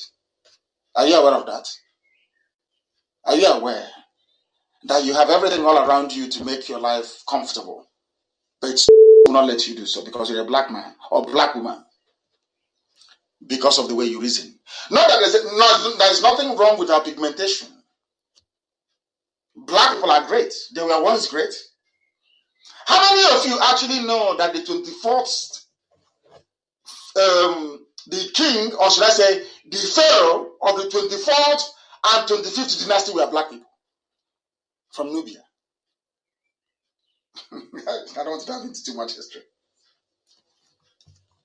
The pharaoh of Egypt of the 24th pharaonic dynasty and 25th, they came from Sudan. And you must also know that Sudan is not an Arabic land. You must know that. That was why Southern Sudanese refused to change their name. They said they would rather answer South Sudan because Sudan is a black country. Those Arabs you see there, they migrated from Arabia to come in there to settle. The same thing with Libya. Libya is a black country. Morocco was a black country. The Phoenicians inhabited Egypt. The 24th and 25th pharaonic dynasty were black people. I said black. And it was very, very successful. It was a great era for the pharaohs. So that is why the name Sudan, the blacks of southern Sudan did not want to abandon it for the Arabs from the north. Because the Arabs, like the Fulanis, are visitors. And I commend the Southern Sudanese for it. Fact. That is why anybody who's ever tried before to make people reason, they've always killed that person. Apart from myself, because they know they can't kill me. Then they know. They have their meeting and they know they can't do anything. Once you try, that is one thing a white racist is afraid of. A white racist is not afraid of the likes of Oprah Winfrey or Black Magic Johnson or Michael Jordan, black billionaires. No, they're not afraid. The only thing that a white racist is afraid of is your capacity to reason. That is where they have the edge over black people. Reasoning. And they know it. That was why they killed Martin Luther King. That was why they killed a man, an American for that matter, who left the USA to come to Africa. His name was Walter Rodney. He was a visiting lecturer at University of Dar es Salaam in Tanzania. The CIA found him and they pumped 30 bullets into his head and he died. He wasn't a terrorist. In those days he was killed. His name was Walter Rodney. He wrote a treatise, How Europe. If you read that book and you cannot reason, then you are a for life. And I will recommend it for every Biafran to read. How Europe underdeveloped Africa. You know, the funniest thing was, at my final year at the university, my project, they call it thesis, the thesis I wrote was a critique of dependency theory. Him and Samai Ame's, lambasting of white people as being the reason why blacks are poor. I argued against Walter Rodney, who is my hero, by the way. That was my thesis. And you know what happened? You know, when you go to school in England, final year at the university, you write your thesis, 2 copies. You submit it, 2 copies. And after they must have examined and marked it, they return 1 to you. I submitted 2 copies. Nobody brought back my own copy for me till today because of what was contained in my thesis. My supervising professor was Professor Chiriakandat. I'll never forget that name. Professor James Chiriakandat. Anybody who knows. Very intelligent man. Very gentle. When I gave him the topic of my thesis, he said it is impossible. I said I will do it. Because before then I knew that the problem of a black man is a black man, and I was able to pinpoint that the difficulty, the stupidity of a black man resides in his brain, not in his hands or legs, in the brain. I knew that our brain had difficulties and needed fixing, and I wrote my thesis based on it. The white man, there were 3 that came. After reading my thesis, they took it. They never came back to me with a copy. That is to tell you. They killed Walter Rodney. They met him at the University of Dar es Salaam and killed him at the campus. They killed Patrice Lumumba. Go and read about these people I'm telling you. They killed Thomas Sankara, which you all know. They even killed Murtala Mohammed. I've told you this before. And do you know who was instrumental in the coup that led to the death of Murtala Mohammed? Gowon. Gowon was in England, in London. This Gowon they're seeing now praying. He's not today started killing and planning the death of people. He was in London and he planned with the British Secret Service to kill Murtala Mohammed. What did Murtala Mohammed do? Exactly what Ojukwu tried to do. To indigenize our people. Murtala Mohammed changed the name of Union Bank. Sorry, the name of Barclays Bank to Union Bank. Standard Bank to First Bank. Changed British Petroleum, yes, BP, the same BP that Harold Wilson killed 5 million Biafrans because of BP. He changed the name from BP to AP. That is why you see AP filling stations, Africa Petroleum. It was made possible by Murtala Mohammed. And the British said, you ungrateful, what was it? It was Kanuri.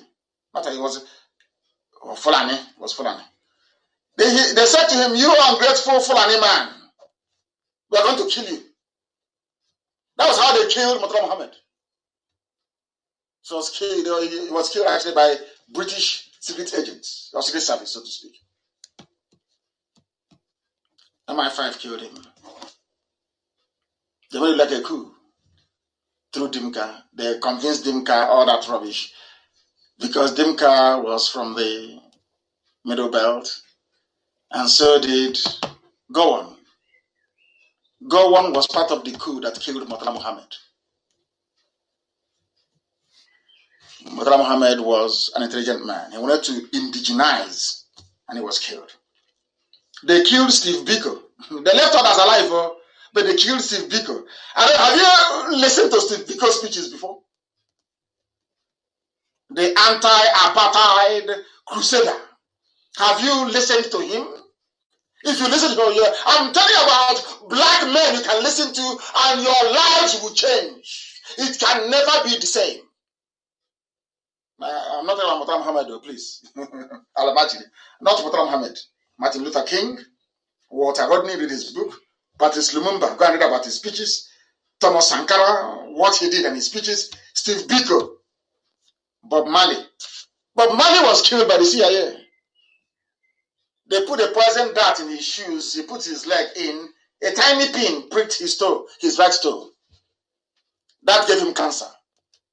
And from there he died. Why did they kill him? Because the man was, in fact, I don't know, I see Bob Marley as one of the most, should I say, is the most intelligent black man to walk the face of the earth. He's a philosopher.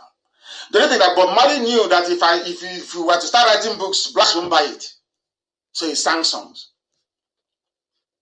He started singing. He knew that blacks will not buy books. He knew very well. He started singing. Bob Marley is the greatest of them all. Martin Luther King comes very close second. Listen to him. And Malcolm X. These are people you listen to, and your lives, your life will change forever and ever.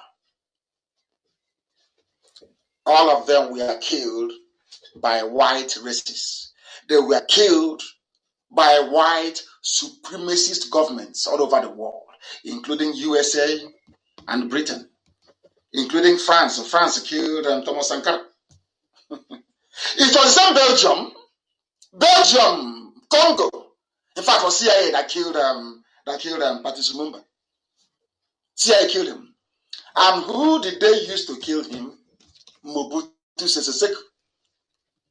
Who did they use to kill Thomas Sankara? Another black man, Blaise Compaoré. And that is what they do. If you want to destroy IPOB, why go far? Let's look for somebody close to his village. Let's look for somebody who has if I can even name, let's use somebody who is a Biafran. Let's bribe them. It didn't start today. That is the trick of the white supremacists. I've not even come to the part of it. I'm going to stay on this evening, please. I know that some of you may be worried, but I have to stay. I have things to preach. Please, I have things to preach. We're going to be here for a while this evening. If your data is finished, go to your neighbor. You people should combine, cooperate, and buy data. Those of you listening via social media. Nelson Mandela only survived apartheid onslaught. Do you know why he survived? Because white people all over the world took up his cause.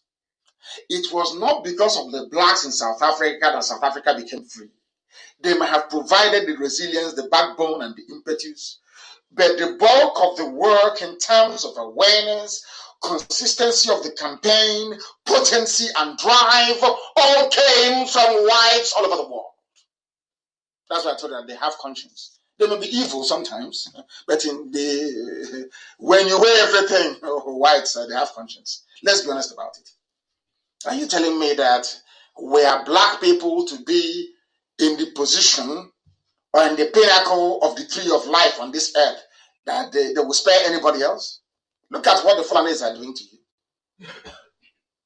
That should tell you. They will kill everybody. The greatest racist act in the world is the creation of states in Africa. The greatest tragedy is that Africans that don't know that this is the root cause of their problem. There are inherent issues in how they went about the creation of nations in Africa. They were built by racist neo-colonialists. And they are the ones sustaining the culture of poverty, repression, and disease. What is racism? What could be more racist than naming a country after a river? In one stroke, obliterating the history, the culture, and the tradition of the people. In one master stroke. One stroke. Because just as we now know our name, what it means, where it comes from, now we know that Biafra was a kingdom.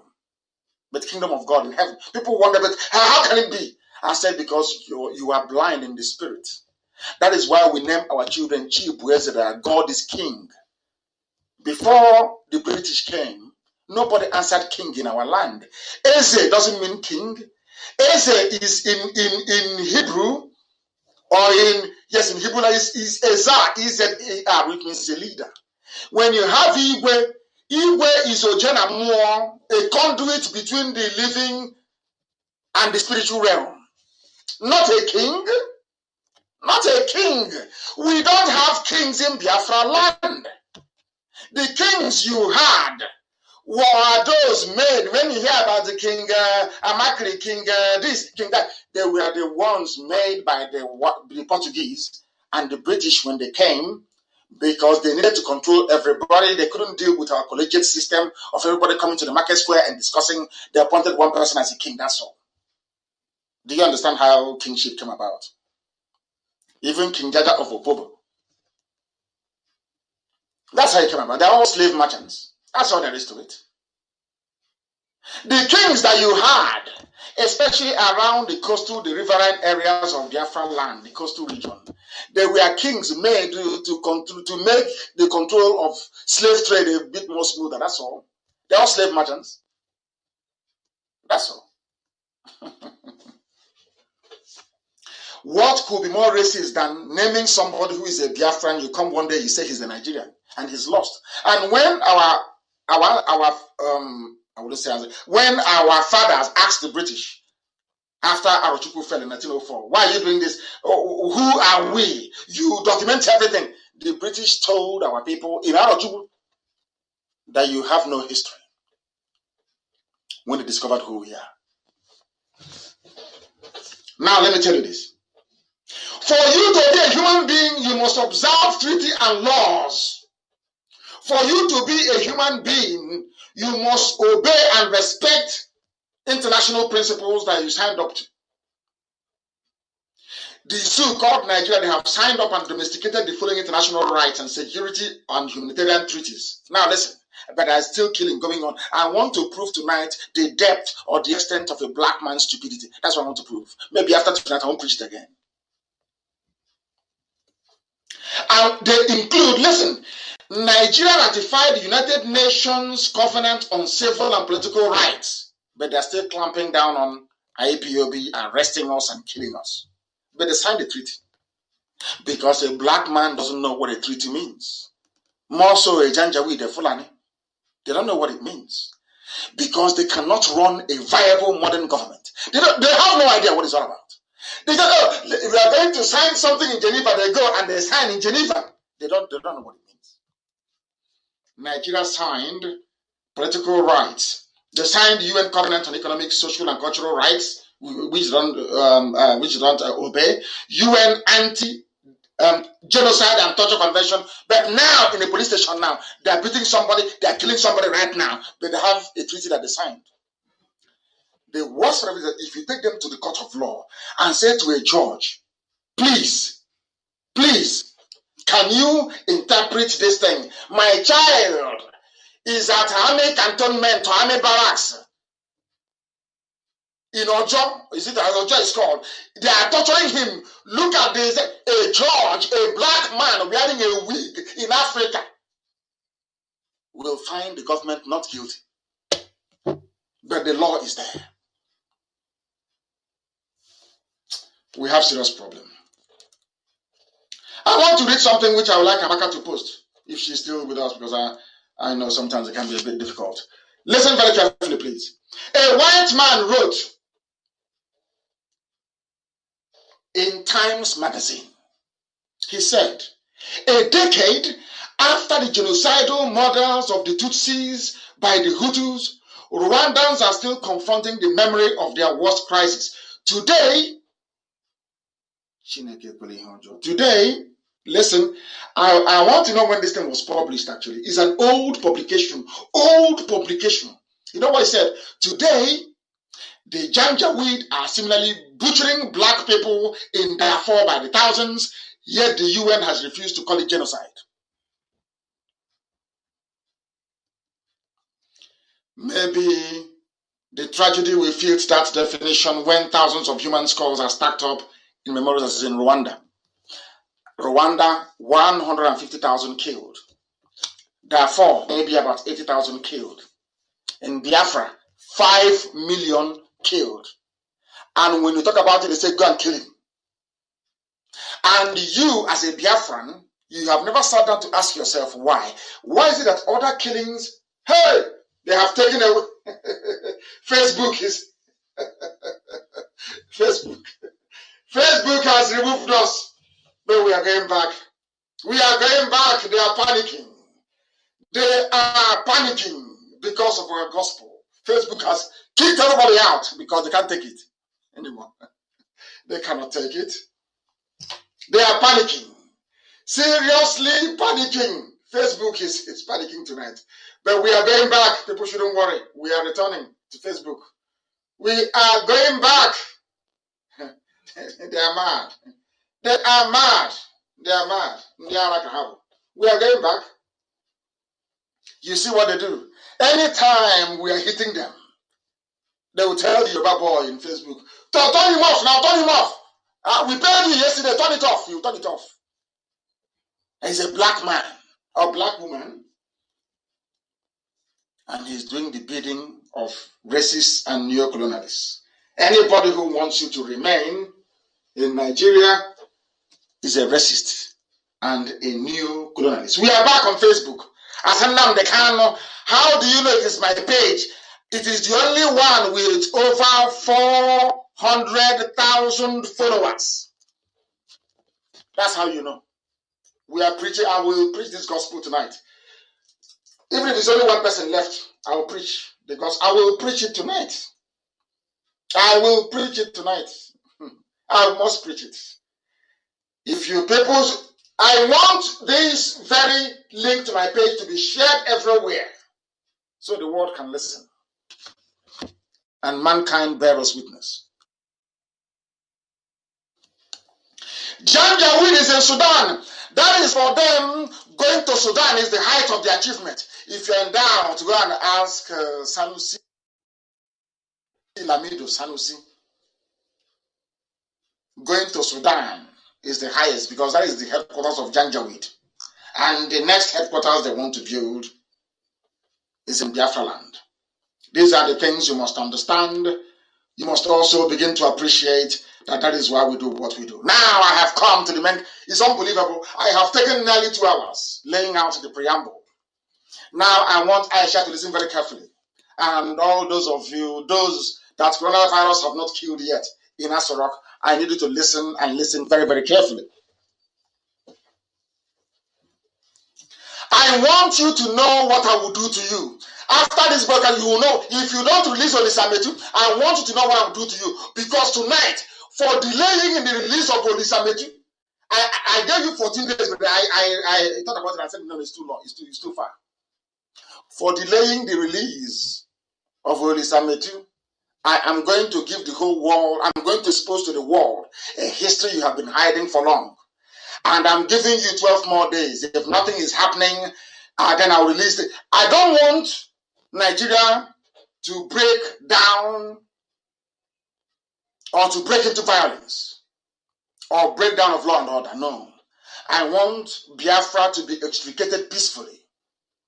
That's what I want. I want Biafra to go peacefully. If you insist in dragging your feet to do what is necessary, to do what is right, I've told you what to do many times, or in the release of Olisametu, what I'm about to do now is a child's play compared to what I will do to you then. Now, let me start this evening. I want to now begin to name who the agents of racism are, or the agents of racists. The must be grammatically exact. I want to show you, I want to make you understand who the agents of the racists are. And they are the people you call your leaders inside Nigeria. Listen carefully. We need not look any further. The fall of President Jonathan was what gave me the clue as to who the real enemies are within. And you must know that Jonathan was toppled by a black man, Barack Obama. You must also know that it was in a bid that what Barack Obama was doing was to maintain white supremacy over blacks. Forget all that nonsense working for George Floyd. When he was there, more people died at the hands of the police, white policemen, than under Trump. That is a fact of life. Go and check it. All this sentimental rubbish, I'm not a part of it. You know, we blacks, we love, feeling sorry for ourselves, all that nonsense. It's not for me. Listen, in a bid to sustain white racism, Barack Obama, being an agent of racists, overthrew Jonathan. He did something in Libya and killed Muammar Gaddafi. We'll get to that later. Gowon was the agent too. As I told you, he had a hand in the killing of Murtala Mohammed. Now I am letting them know. Now, today he's a prayer warrior.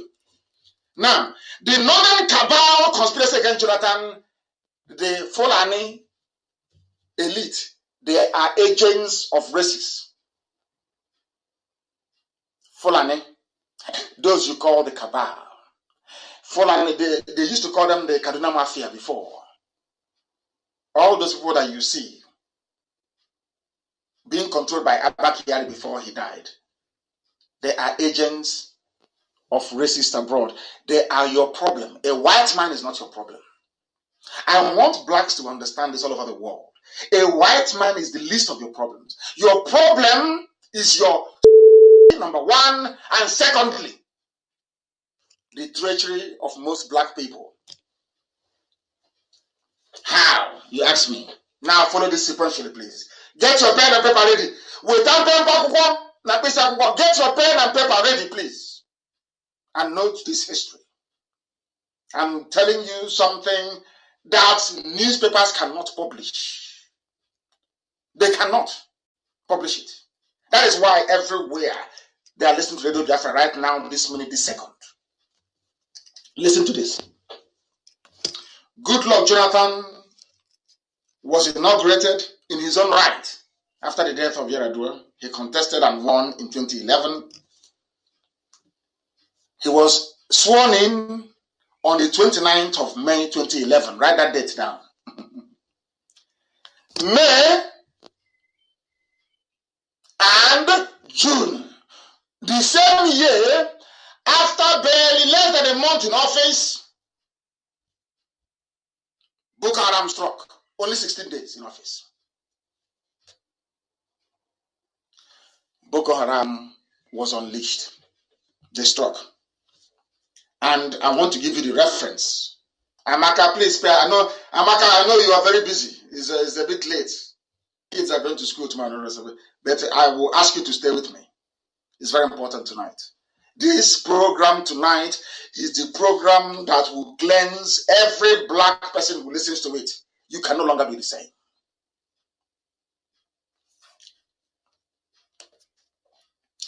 There was a news carried by VOA. I will give you the title of that publication. It's called Islamist Group Claims Responsibility for Nigeria Bombing. 16 days after Jonathan was sworn in 2011, the plan to remove him started. And I am making this assertion so when I go to the US, Obama can sue me. I am making it very clear right now here that President Barack Obama is a jihadist. He's a murderer and he's a killer. Listen carefully. Obama is a murderer and a killer. Obama never loved black people or loved Africa. No. And I'm proving it to you now. With facts and with figures. Somebody saying they were listening to me, but it's cut off. I hope and pray that people are back. They are back. We are nearly at 6,000. Doesn't matter. We'll continue. Keep sharing it so that Facebook will be people everywhere. Jonathan was sworn in May, and in June, the Fulani Janjaweed started to kill people. They did not agitate like IPOB. They were not peaceful. They wanted power by all means, and they started to kill their so-called fellow Nigerians to achieve it. And who was helping them? Obama. This news was reported by VOA on June 15, 2011. Militant Islamic group Boko Haram is claiming responsibility for a suicide bombing outside police headquarters in Nigeria's capital, Abuja, on Thursday.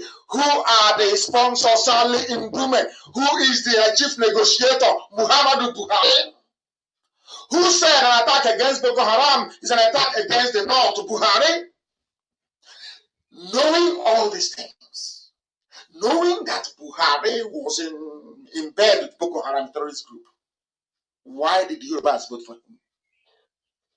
Yoruba, why did you vote for him? Why? I'm asking a simple question. Because you are all agents of races all over the world. You want to hold people down. You don't like fairness. You don't like justice. Jonathan must be removed because Nigeria is an Islamic country. Some of you don't know this. I was told when I was in detention in DSS dungeon that Nigeria is an Islamic nation. They don't want any Christian in Asrock. So you don't know that? You don't know that Jonathan was an aberration? They used Obasanjo to compensate the Yorubas for the laws for the killing of Abiola. He's their lackey anyway, he's a lapdog. That's why he cannot speak. Jonathan was a mistake. And after that, they sealed it. That's why they were touting Tinubu. Rather than presidency go to an Igbo man, it's rather the Tinubu who is a Muslim will take it. Don't you understand that? They came 16 days after Jonathan was in power. So when I'm asked, when anybody now claiming they are from anybody ignorantly and stupidly calling him or herself a Nigerian town, those you're doing one Nigeria with, as your brother was there 16 days after being sworn in his own right as a president, the bombs went off. These are the people you're in one Nigeria with. All of you, according to VOA, is here. The attack came. Now, from then onwards in 2011, Boko Haram intensified the attacks throughout the Northeast. And Jonathan kept paying them money. They kept extorting money from Jonathan. Even Nnamdi Kanu said it a few days ago that he didn't know who those that Jonathan met. Jonathan gave them billions of dollars. They kill you and you pay them. They abduct your daughters and you pay them. IPOB only came out with a flag and songs and you kill us. Hypocrisy. And you want me to be part of that country? Are you not insane? We continue. They started killing. Jonathan made every effort. As I'm speaking to you, you can, if you have diplomats who are your friends, ask them. Jonathan tried frantically, called Obama severally, begged Obama for help. Obama declined. And then Jonathan succeeded in getting a visit to go and see Obama. President Obama will welcome President Goodluck Jonathan of Nigeria to the White House. The president looks forward to consulting with President Jonathan on the latest regional and global developments and deepening our bilateral relationship. You know the usual crap they say. Jonathan, I'm telling you, I know that President Jonathan is listening. And a very lovely wife, who is my aunt, of course, Patience Jonathan. That is why anybody going towards her, look at what's happening tonight. I'm going to destroy the Fulani Cabal. Now, do you know what happened? Jonathan met with, I'm just reading out the press statement from White House to tell you that Jonathan went. After calling Obama on the phone and begging, Jonathan traveled to Washington to go and meet Obama. Hey. It was then after the fruitless effort, Obama said, no, I will not help you. Point blank, Obama said no to Jonathan. I won't help you. Obama wanted Jonathan out and for a jihadist to come in so that they can continue this march. What is happening today in Nigeria, the killings, the massacre, the mayhem, Obama is aware of it. He planned it. Barack Obama. I'm traveling to the US after the whole coronavirus nonsense. I want him to sue me. I'll be in America and I will say it in the US. I want him to sue me in America. Good luck, Jonathan. After enduring all of this nonsense, remember the Christmas Day bombing, 25th of December of 2011. Have you forgotten? In Madala, if I'm not mistaken. After that, the next year, being 2012, according to BBC, Goodluck Jonathan said that officials in his government, the Fulani people in his government, were sponsors of Boko Haram. He said it. BBC, 8th of January 2012. Nigeria's Goodluck Jonathan. Officials back Boko Haram. Hey, astonishing. Nigeria's president, Nigeria's president has said for the first time he thinks sympathizers of Islamist Boko Haram group are in his government security agencies. This is a warning for those of you doing IRAT job, for those of you working for Alamajiri, for those of you who are DSS agents everywhere, for those of you carrying file, working for Janjaweed, thinking we will not know. Do you know that Boko Haram came out? People inside the presidency of Jonathan were working for Boko Haram. Do you know why they were working for them? They wanted one outcome. They want Fulani domination. They wanted a Fulani man to take over power. They had to undermine a Christian, a sitting president who is a Christian, that a Muslim may come in. All of them. Jordan confessed. And he confessed because in 2012, Boko Haram was everywhere. Wave after wave of attack. Who were those behind it? Barack Obama, Muhammadu Buhari,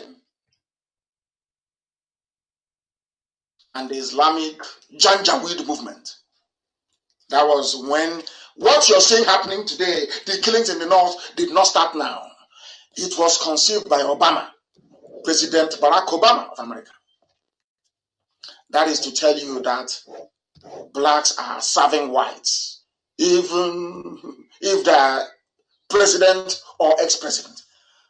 Jonathan was pleading. Barack Obama said no. And the Boko Haram went into overdrive. Every Fulani billionaire, all the money they have made, they were giving it to Boko Haram. Compared to IPOB. Nobody has come out from the presidency of the zoo in Aisha's administration to say we gave Boko Haram XYZ. But they can publish what they claim. I am paying our lobbyists in America.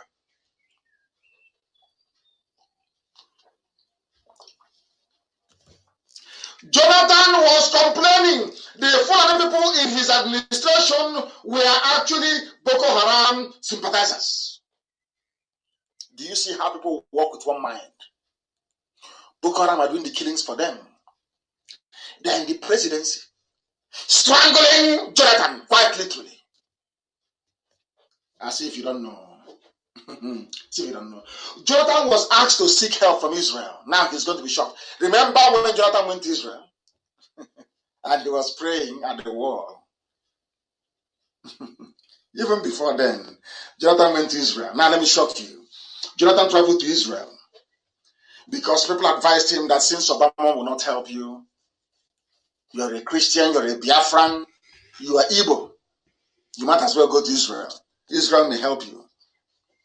Hey, and Jonathan encountered what I also encountered in Israel. And I will say it tonight. Jonathan traveled to Israel.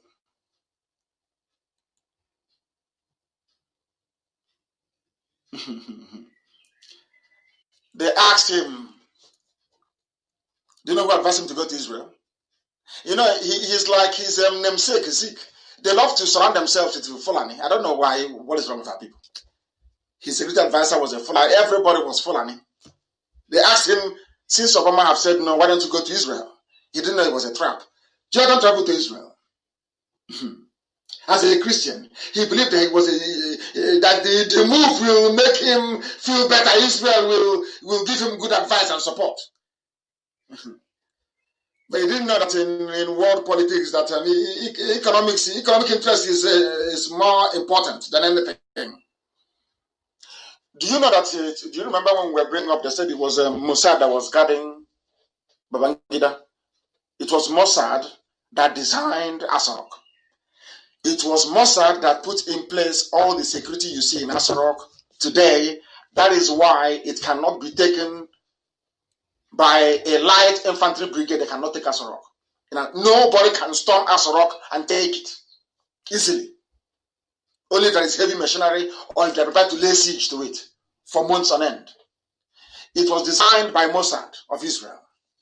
Now, when Jonathan got to Israel, not knowing in Israel, they now told Mossad now told Jonathan to go back and consult IBB about what needs to happen. That IBB is the agent. Ibrahim Babangida is an Israeli Secret Service agent.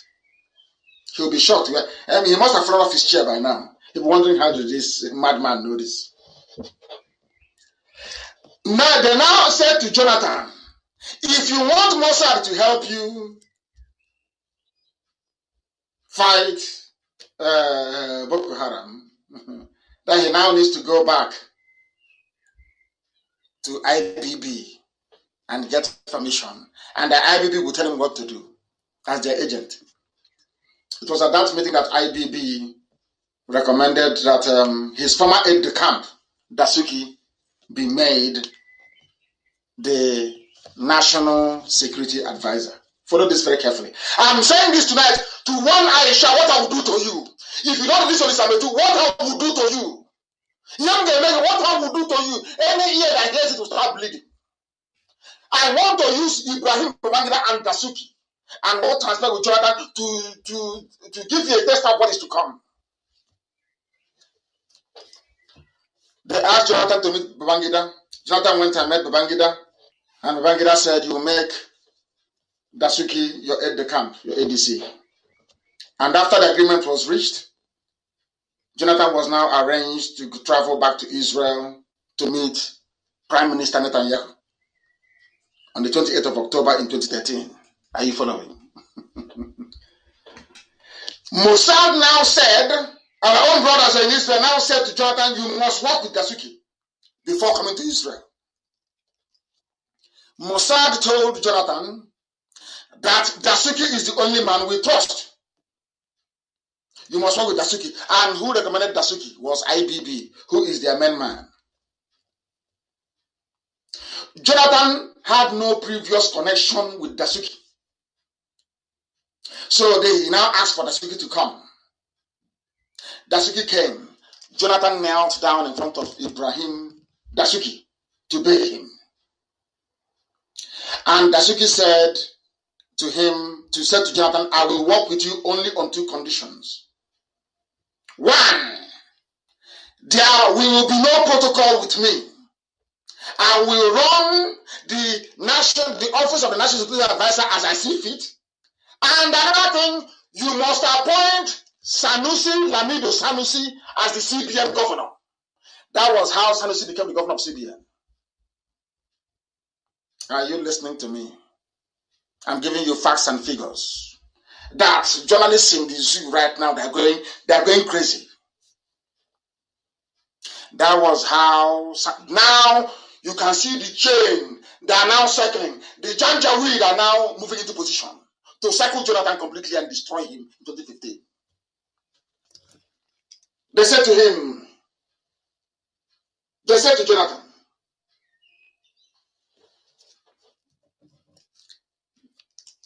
Dasuki said to Jonathan, appoint my fellow Janjaweed, appoint Sanusi as the central bank governor.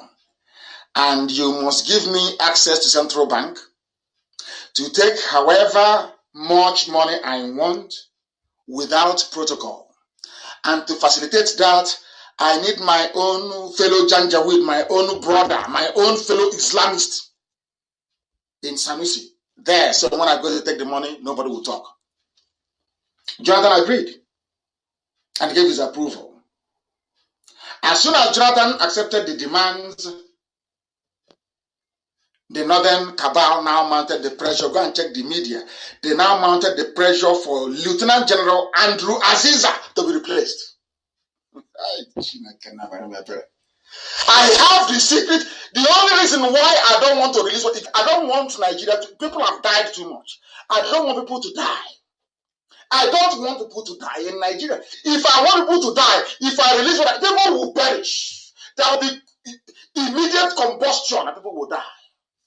I'm feeling Aisha needs to listen and do what I've asked her to do.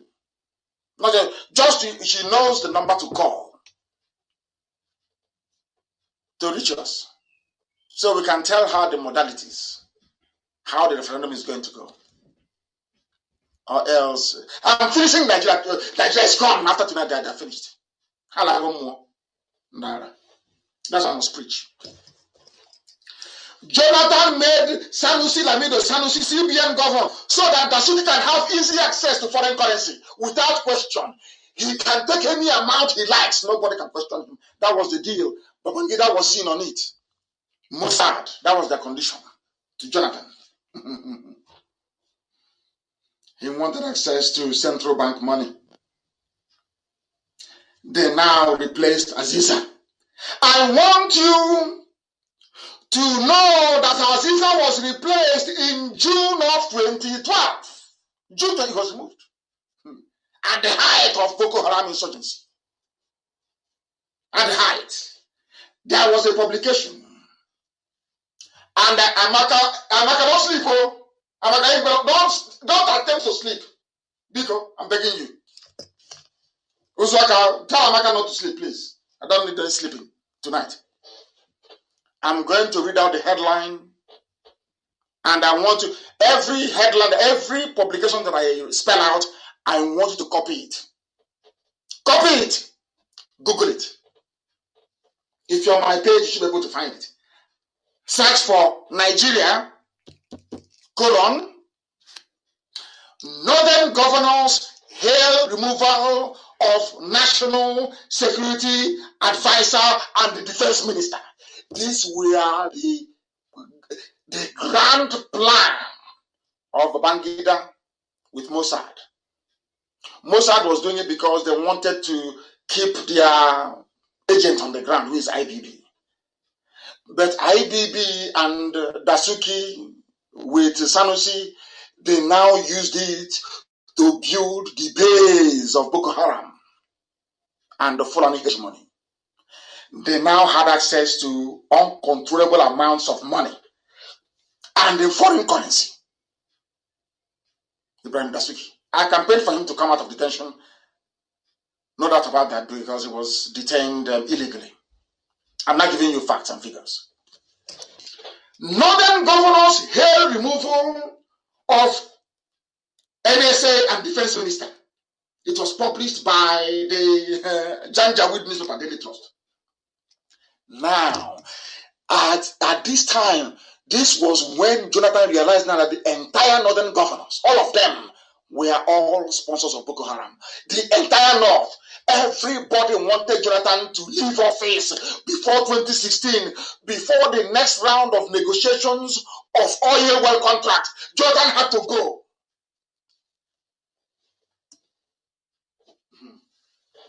Listen, the Northern States Governors Forum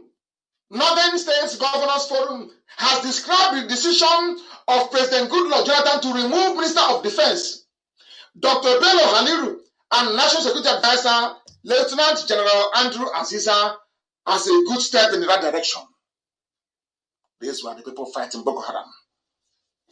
They now removed them and installed the one person that Babangida advised Mossad is who he wants, Ibrahim Dasuki. And Dasuki now said, I want a central bank governor that I can take money from without any question. They now recommended Lamido Sanusi Lamido. I think that's it. Sanusi Lamido. I don't know how it's pronounced. The cabal now used Dasuki to create a very strong impression before Jonathan that they are the ones that overthrew Buhari, that nothing will happen. Because it was Dasuki that arrested Buhari when he was overthrown and took him to prison in Benin City, where he spent about 3 years or thereabout. Besides, Dasuki is a former colonel in the army and from a royal family, and the 18th son of the Sultan of Sokoto. He is grounded in all the plans and all the plans to sabotage Jonathan's government. He knows everything.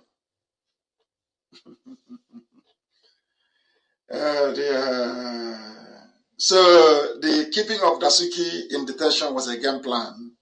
They know they all stole the money. And what I'm saying tonight is that Dasuki that gave money to Olisametu is not in prison, but Olisametu is in prison. This is how Nigeria works. And you want me to be a part of Nigeria?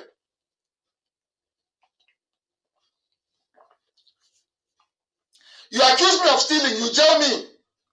But the person that gave me the money that you caught me with is working about freely. Is that justice? Is that fairness? Who would want to be in such a country, I'm asking you? Who in their right mind? We'll continue this evening. I said this is lecture that I'm giving. We are giving a lecture. Lecture. Nkuzi. I want to let Aisha Buhari know that the secrets I have about Nigeria is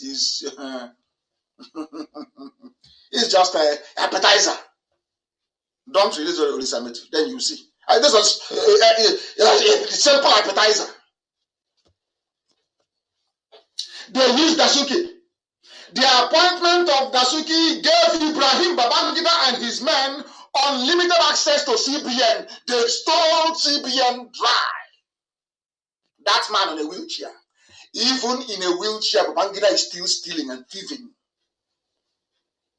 He thinks Mossad will defend me.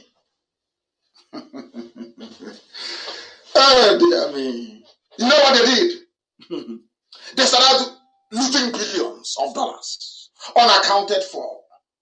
They said it was for arms procurement, but they only went to buy refurbished tanks. And in the process, billions were stolen. You know me, I have facts and figures. BBC carried it home.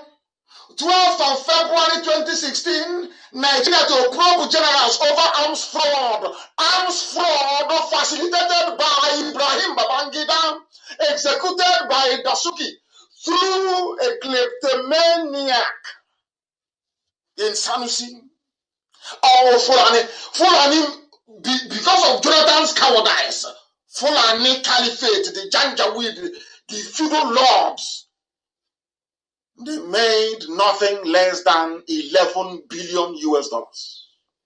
11 billion. That was not bringing money all over the place. Even on a wheelchair, Babangida made money.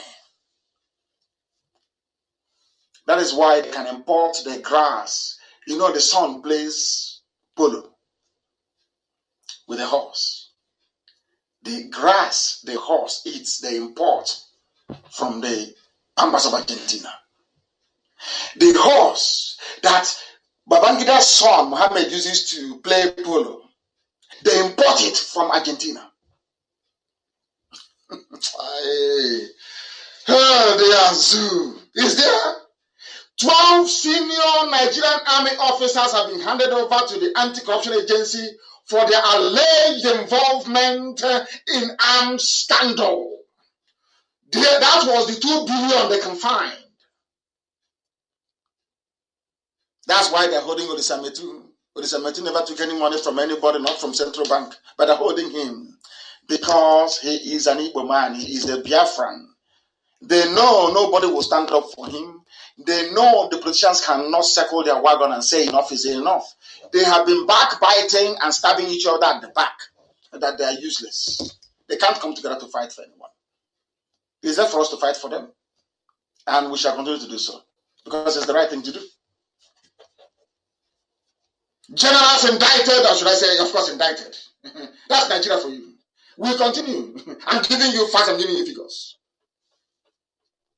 Furthermore, Transparency International Defense and Security made a report on how all the funds made available to Jonathan's government were looted. So, as the Fulanis were stealing the money, the Fulanis were giving part of it to Yoruba media to say that Jonathan is corrupt.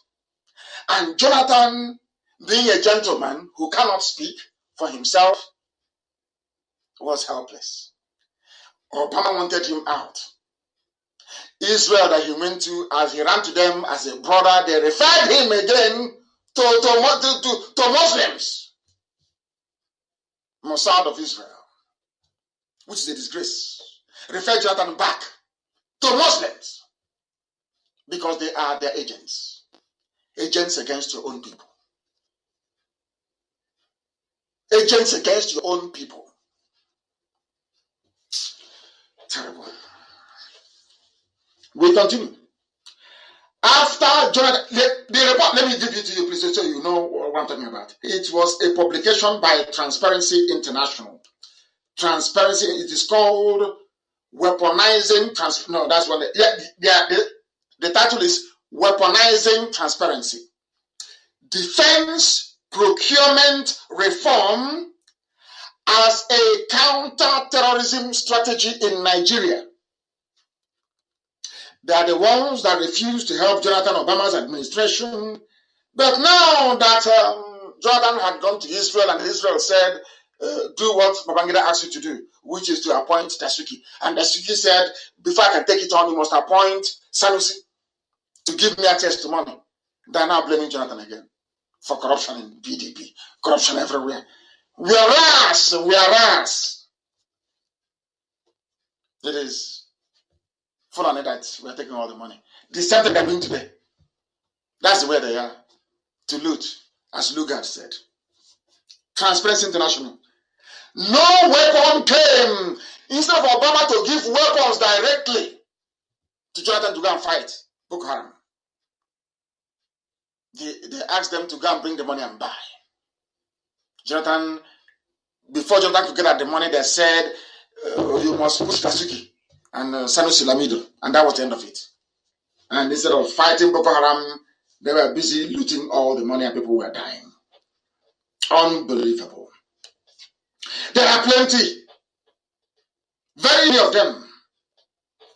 That was how. This is just a snippet. That was how Jonathan's administration crumbled. That was how it crumbled. Had Israel given him support direct, as Israel gave to Babangida after the coup attempt by Maman Vatsa. Was it Vatsa's one or of that failure of Obama? That is why Christians are being killed today. And to an extent also Muslims. There are reports everywhere. They are claiming that I'm talking to America. I am lobbying America. I am paying so much money to lobby America for the killing of Christians. But it's a fact. And it is here. The full list is here. And Miyet Yala is a terrorist organization. No one has prescribed them. They are still there. The killings are just too many.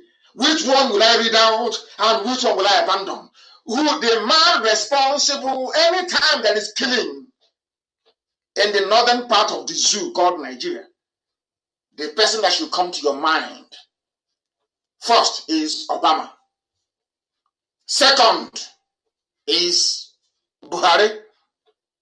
Third is Ibrahim Babangida. Fourth is Ibrahim Dasuki. Fifth, you have Sanusi, Lamido Sanusi. Sixth, you have the northern governors, the Sharia North. That's the reason why people are dying today. And they have the temerity to blame Jonathan they have the temerity to blame the terrorists when they themselves are the ones that used it to leverage it, to siphon and to loot as much as possible. There are headlines all over the world attesting to the fact that Christians in Nigeria, Christians, they are culminating in the one that you had earlier today, 69 people killed in Borno. That is the gift of Fulani to you. And after all these shenanigans, after all this looting, killing, subterfuge, deception, and lies, somebody will come out and say, I am from the north. I want to contest in 2023. And some of you will say, that is what I said. A black man, your problem is in your brain. Nowhere else. Any day you learn to reason properly, all your problems are solved. You have running water, you will have electricity, and even Elohim might bless you. We are live and we are direct. The world is listening. The time now is approximately 20 minutes to 10 p.m. in the land of Biafra. What I preach is gospel. Let them, don't release all this on now. You will see what will happen. Then you will get a proper analysis. What I find shocking is this. Of all the different ethnic nationalities you have in the north, of which all of them, I am sure, outnumber, at least the major ones outnumber the Fulanis, how is it possible that only 7% of the population is able to control all of you? It's not that the Fulanis are educated. That is what I find astonishing. It's not that they are smart, they're not educated, they move their useless cattle from place to place. They research on how to make suya better. They invented cliche, which is the art of slicing wafer slice of a meat and you sun dry it. That's the achievement in 33 years. You have all these tribes in the north. They are Fades, they are Chipas, they are Fizeres, they are Fors, they are Lagos, they are Mons, they are Nogutas, the Angas, the Anquay, the Attackers. All of you are there. You cannot group together and say enough is enough. Look at what they did to Hausa people. The same thing that they're using the likes of Ngige to do today. They will always send a traitor amongst you. That's where they operate. Send a traitor amongst you. So that traitor will be single. And then they will come. All of you are there. You have not managed to get yourselves together. The Beles, the Bayos, the Bashiris of Plateau State, the Bakes of Bauchi, the Baras of Bauchi, the Banso of Adamawa, all ethnic nationalities subsumed and swallowed by the Fulani, using terrorism and advanced Janjaweedism. You people, I feel sorry for you. I feel sorry for all of you in the zoo called Nigeria. There are the Goas in Adamawa, the Gures are in Kanu. None of them is Fulani or Hausa. These are, how come they're not minorities? Do you want me to tell you how many minorities you have, or should I say, let me call them minorities for now. You have in the north. How many minorities you have in the north? It is over 160. In fact, Chinasa gave the list to Amaka to publish. There is no minority commission in the north. Nobody's complaining in the north because they were conquered and subdued.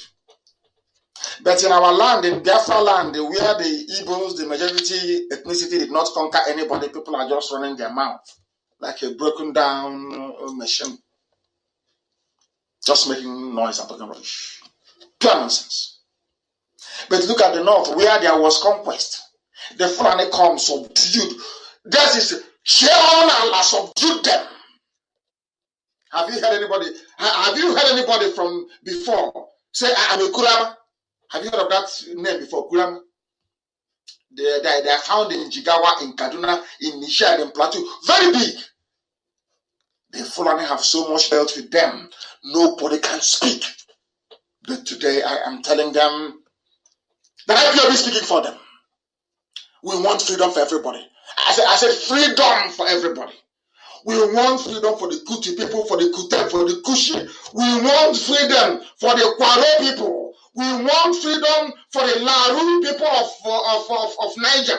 We want freedom for the Longuda people of Adamawa. We want freedom for the Limono ethnicity.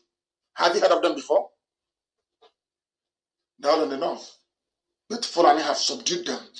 Instead of them to say, who am I? How do I reclaim or rediscover who I am, my identity? You allow an alien culture to come and subsume you. Talking about nonsense one. In the revolution IPOB is carrying out, everybody will be free. Let me give you an example. The Ngizim tribe of Yobe can decide to form an alliance with the Ngano tribe, also of Bauchi and Yobe, to form a nation. That's their prerogative. That is their prerogative. If you don't know, that is what IPOB is bringing. That is what this Biafra agitation is all about. I want people. There is a group of people called the Ninzam people or the Ninzo people of Kaduna and Plateau. Have you heard of them before? Have you? They are human beings. Every time is Fulani must rule. The son of Yoruba. After that is Igbo man storm. How about all these people? Are they not human beings? The Indoro people of Taraba, are they not humans? When will they become a president? Those that say, oh, let's rotate it. I am giving you the ethnic nationalities in the north. There is the Ogori people of Kwan, the Yandana people of Taraba. There is the Power Afara people of Bauchi. When will somebody from the Nokere or Nakere, the Nakere or the Nunku tribe in Kaduna, when will a Nunku person be the president of Nigeria? That is in the year 200. That is if it is every 4 years. If it is every 4 years, it will take nearly 1,200 years for somebody from the Nakere ethnicity in Plateau to become the president of Nigeria. Let us do it every 4 years or 8 years. It will take nearly 2,000 years. Yes. Because what is here, the ethnicities that you have here, the different ethnicities that you have here in the north is nearly, that is the Sakupe people of Taraba, the Rumaya, the Shira. There is do you know in Kanu, it's not only Hausa people in Kanu. The Shirawa or Shira people are in Kanu. They are an ethnicity. When will a Shira person become the president of Nigeria? When will a Shanshan person from Plateau become the president? Even in Sokoto, that you have the houses before the Fulanis came and kicked them out, there is another ethnicity there in Sokoto called the Shanga people or Shangawa ethnic group. When will a Shangawa person become the president of Nigeria? What I'm telling you right now is, if we are to rule one year each, in the north, one year, it will take 305 years from now. 305, if they rule one year each, for the presidency to rotate, it may not get to you or your people until your lineage is wiped out from the face of the earth. Do you see what the white man did to you? It was the white man that made it possible that the Yumu people, Yumu of Niger State, they don't exist.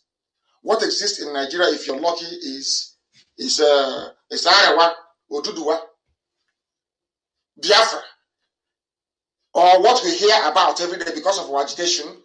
You heard about Igbo, you hear about Ibibio, you know about Efik, you know about Ekoi, you know about Ejaram, you know about Oron, you know about Anang, of course, all of the Anang, I don't know, they're only video. You know about Ison, you know about Urobo, you know about Ishekiri, you know about Isoko, don't you? You know about Esha, you know about Bini Kingdom, Oigudomigo. Why have you asked yourself this question? If Biafra is a bad thing, how come I can sit down and name all these people off my head, But nobody have heard about the Yandana people of Taraba. Because they are under bondage. The Wukun people, the Jukun, under bondage. The Yegan people of Plateau, under bondage.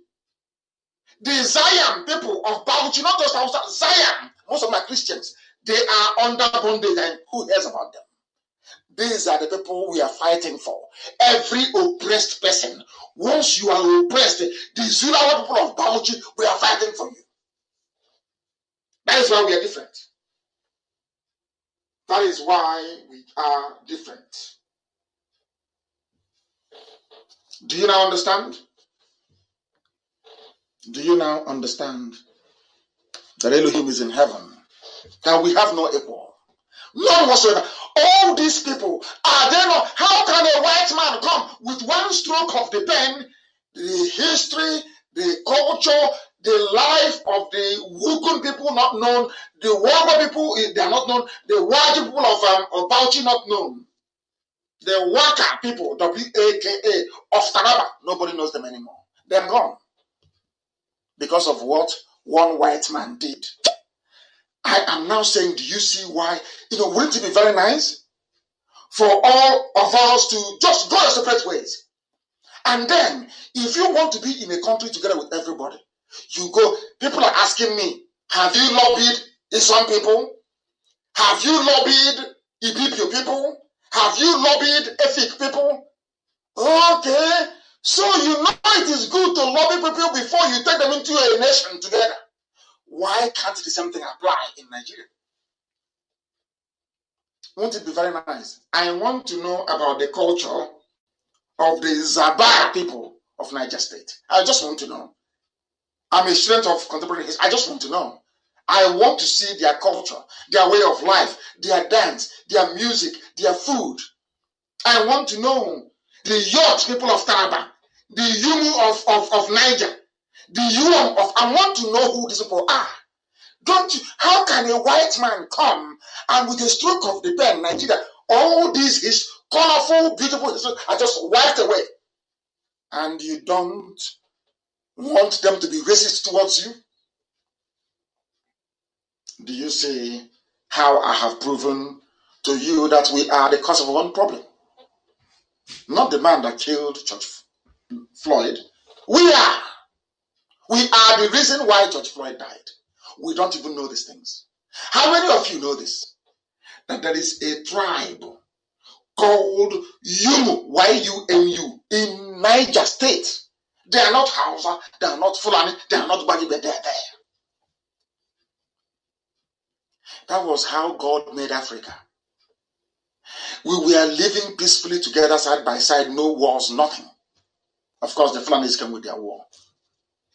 But nobody can accuse the Igbo people of waging any war anywhere. Or accuse the Gibeons of going to war to take over anybody's land. Or level this accusation against Izon, Ijo, or Ishekiri. Why don't people understand? Why don't they understand that we want to free everybody from the bondage of this zoological republic called Nigeria? We don't have governments in Africa. If I were to be the head of state of a diverse, culturally rich and diverse, contraption like Nigeria, as soon as the white man leaves, I'll call everybody. I said to your tent, Israel, if you want us to come together, let us go and have a confab. That confab, the conclave will sit for 2 years to marshal out and hammer out every detail. Not you drink tea at Lancaster House. Yes. I was at Oxford, Cambridge. I went to Oxford and Cambridge. And yes. And you have tried to maintain that very thing the wise man created. You have failed for nearly 60 years. You have failed. You're a failure. And you're continuing with it. Every 4 years, you renew your idiocy. You call it election and voting every 4 years. Because you're a black man. Because your brain cells don't engage. Because you're not analytical. Because you're not critical. We don't have governments in Africa that reflect the essence of what Africa should be. Africa should not be like Europe. No, I say no. It shouldn't be like Europe. Let everybody go back to their ethnicity. Go back to where you come from and start from there. Go back to your village. Go back to your homes. Not converging in Abuja and in Lagos like a bunch of idiots. Spain is a country governed by Spanish laws. Even Catalonia, they have their own laws. You have English people in England speaking English language and making laws in English. In France, the same. Everywhere it is the same. Why can't Africans reason? Why can't I make laws in Igbo land, in Igbo language? Why not? Why can't I make laws in Ishekiri language for Ishekiri people? What is wrong with black people from Africa? Why must you copy or maintain a racist creation? These artificial boundaries that you have. When somebody questions what a white man has done, you say he's in secession. You're seceding. You're insulting me.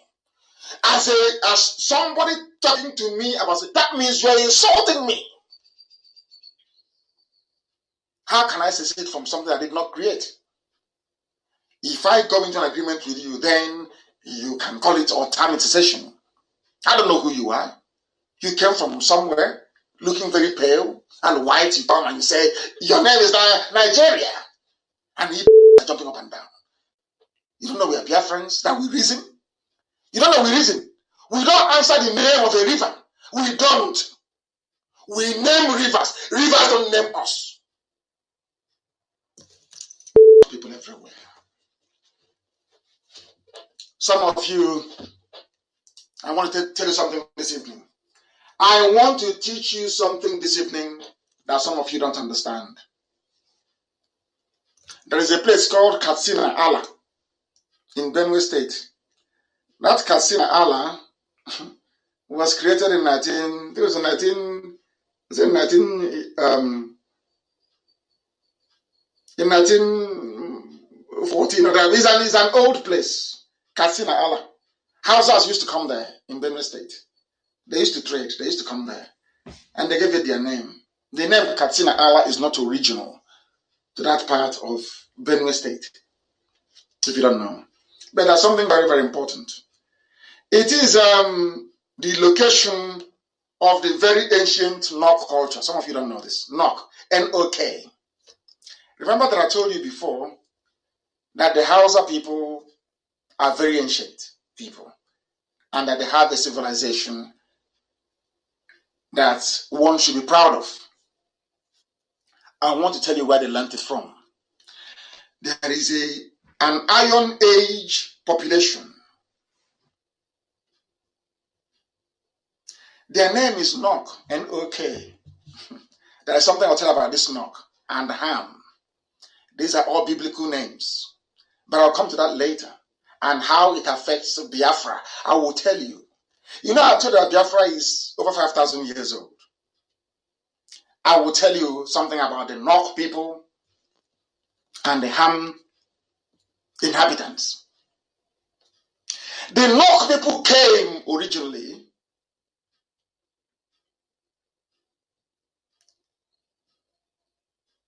from Benue State.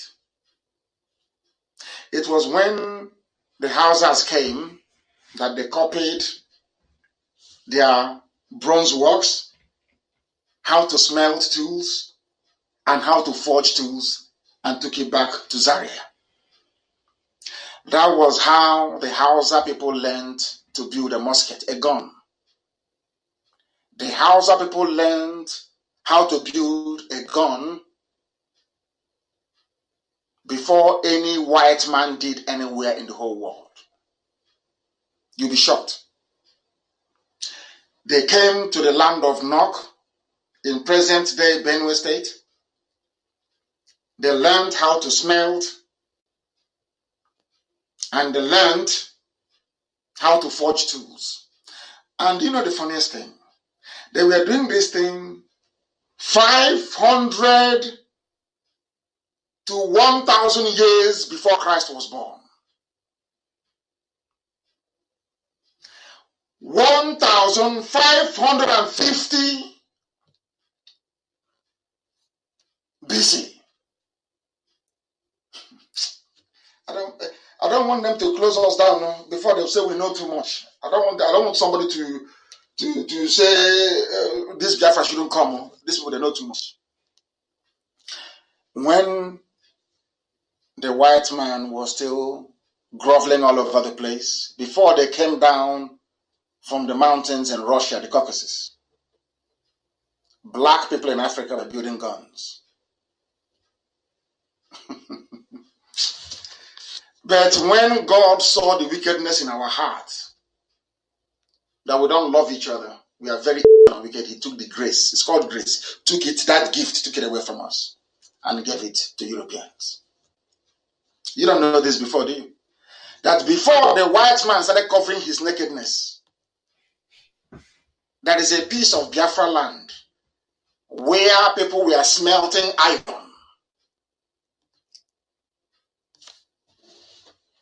From where the Hausa people learned how to mold and build a gun.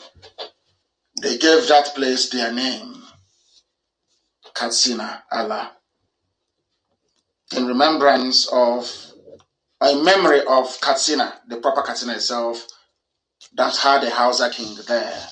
A Habe monarch was in Katsina. A Habe monarch was in Gobert.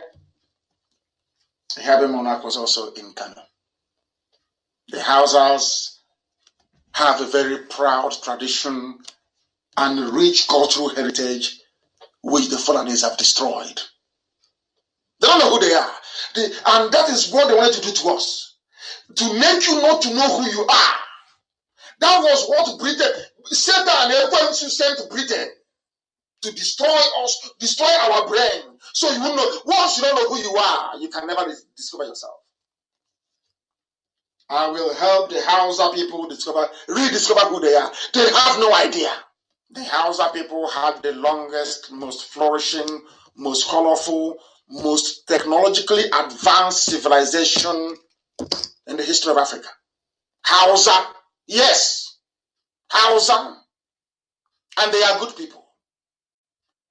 If you see an evil or wicked Hausa man, I can assure you he has Fulani blood in him, or he has been corrupted by Fulani. An original Hausa man is an upright, honest human being before God and before man. I'm telling you the truth.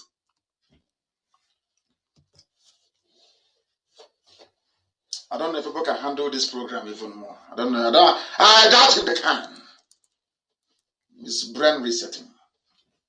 Brain resetting. We must prepare to preserve who we are, our culture, our way of life. We must prepare to defend our land. Because those that want our population to be reduced, they are working very, very hard. Very, very hard. But we have prevailed. As we will always prevail. I have a very special announcement to make this very evening, or night as the case may be, or morning, depending on where you are listening to us from. We have published our code of conduct. The DRS published it, and that is our own IPOB Bible. Make sure you download it and go through it. Every coordinator all over the world must have a copy, and make sure that copies are provided for our people, because the whole world is now flooding into IPOB because they have seen the light. And we must tell them how we conduct ourselves. We now have a working document, a code of conduct. We have also set up a conflict resolution committee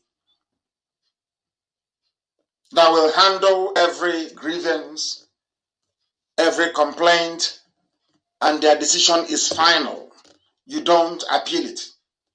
Please, we must begin to put in place the structures we are going to adopt and run in Biafra. And there are some slight changes in the USA. I am announcing this evening that our new Maryland State Coordinator is Mazi Oliver Obi. I repeat, Maryland, USA. The new coordinator is Mazi Oliver Obi. Mazi Oliver Obi is the new coordinator for Maryland. The deputy coordinator for Maryland State is Mazi Cosmos Duru. Deputy coordinator Mazi Cosmos Duru. There is a place called Maryland PG, the county. The zonal coordinator is Mazi Patrick Ndubisi. This takes effect immediately, and I want to thank all our officers that served in this position. Chimapam did very well. He served admirably. I have another job that I want him to do, and he will do it very, very well. I think our USA coordinator announced that. That was yesterday or 2 days ago. But in Mazi Olivobi will replace Chimapam as the coordinator for Maryland. And Chimapam will be placed on a national assignment, which I will tell him when I come over to the USA at the end of this whole pandemic business.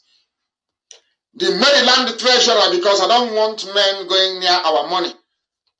I don't want them going close to our money. Maryland treasurer is Madam Evelyn Omigwe, treasurer. Maryland financial secretary, Mr. Jude Irenade. Very, very important. And I'm also announcing this evening that IPOB is one family. We are not two, we are not three. I don't want all this factionalization. I want us to come together as one people, fighting our enemies and defeating them as we have been doing. Please, we must show an example for others to emulate and to copy. There is nothing called IPOB USA North America MD Chapter Incorporated. No, it doesn't exist. If you have registered anything in our name and you're not the coordinator of the state where you are, may I please kindly ask you to return registration to the serving coordinator. That's how it is. When they also move out, they pass it on to the next person who is coming. Because our position is temporal, it's not permanent. The only thing that is permanent is IPOB and Biafra. Everybody else is temporary, please. I'm asking you to pass over those that registered. Indigenous people of Biafra, USA, North America, MD Chapter Incorporated. Please make sure. In fact, the trade name is IPOB MD. Make sure you hand over all this registration to the new coordinator, who is Mazi Olivobi. And once again, I must thank Chimapam for the job that is done. And he will continue to serve IPOB in greater capacity as time goes on. And anything of IPOB, any officer, do a handover to the new people, please. Very, very important. Wherever you are, if you are being reassigned or you're moved sideways, please make sure you hand over to the new person. We want to train ourselves as to how Biafra will be. Not when you're reassigned, you go and form your own new Biafra, form your own new country. No. We want to do things properly. And on that note, we have come to the end of today's program. And as always, I thank all of you wherever you have listened to us from. But do not forget, never ever question nor doubt the fact that for us here fighting to restore Biafra, we have no other religion. Biafra is our religion. Here on Radio Biafra is where we worship, because Elohim is our God. I thank you very much for listening. And from me, from here, good evening.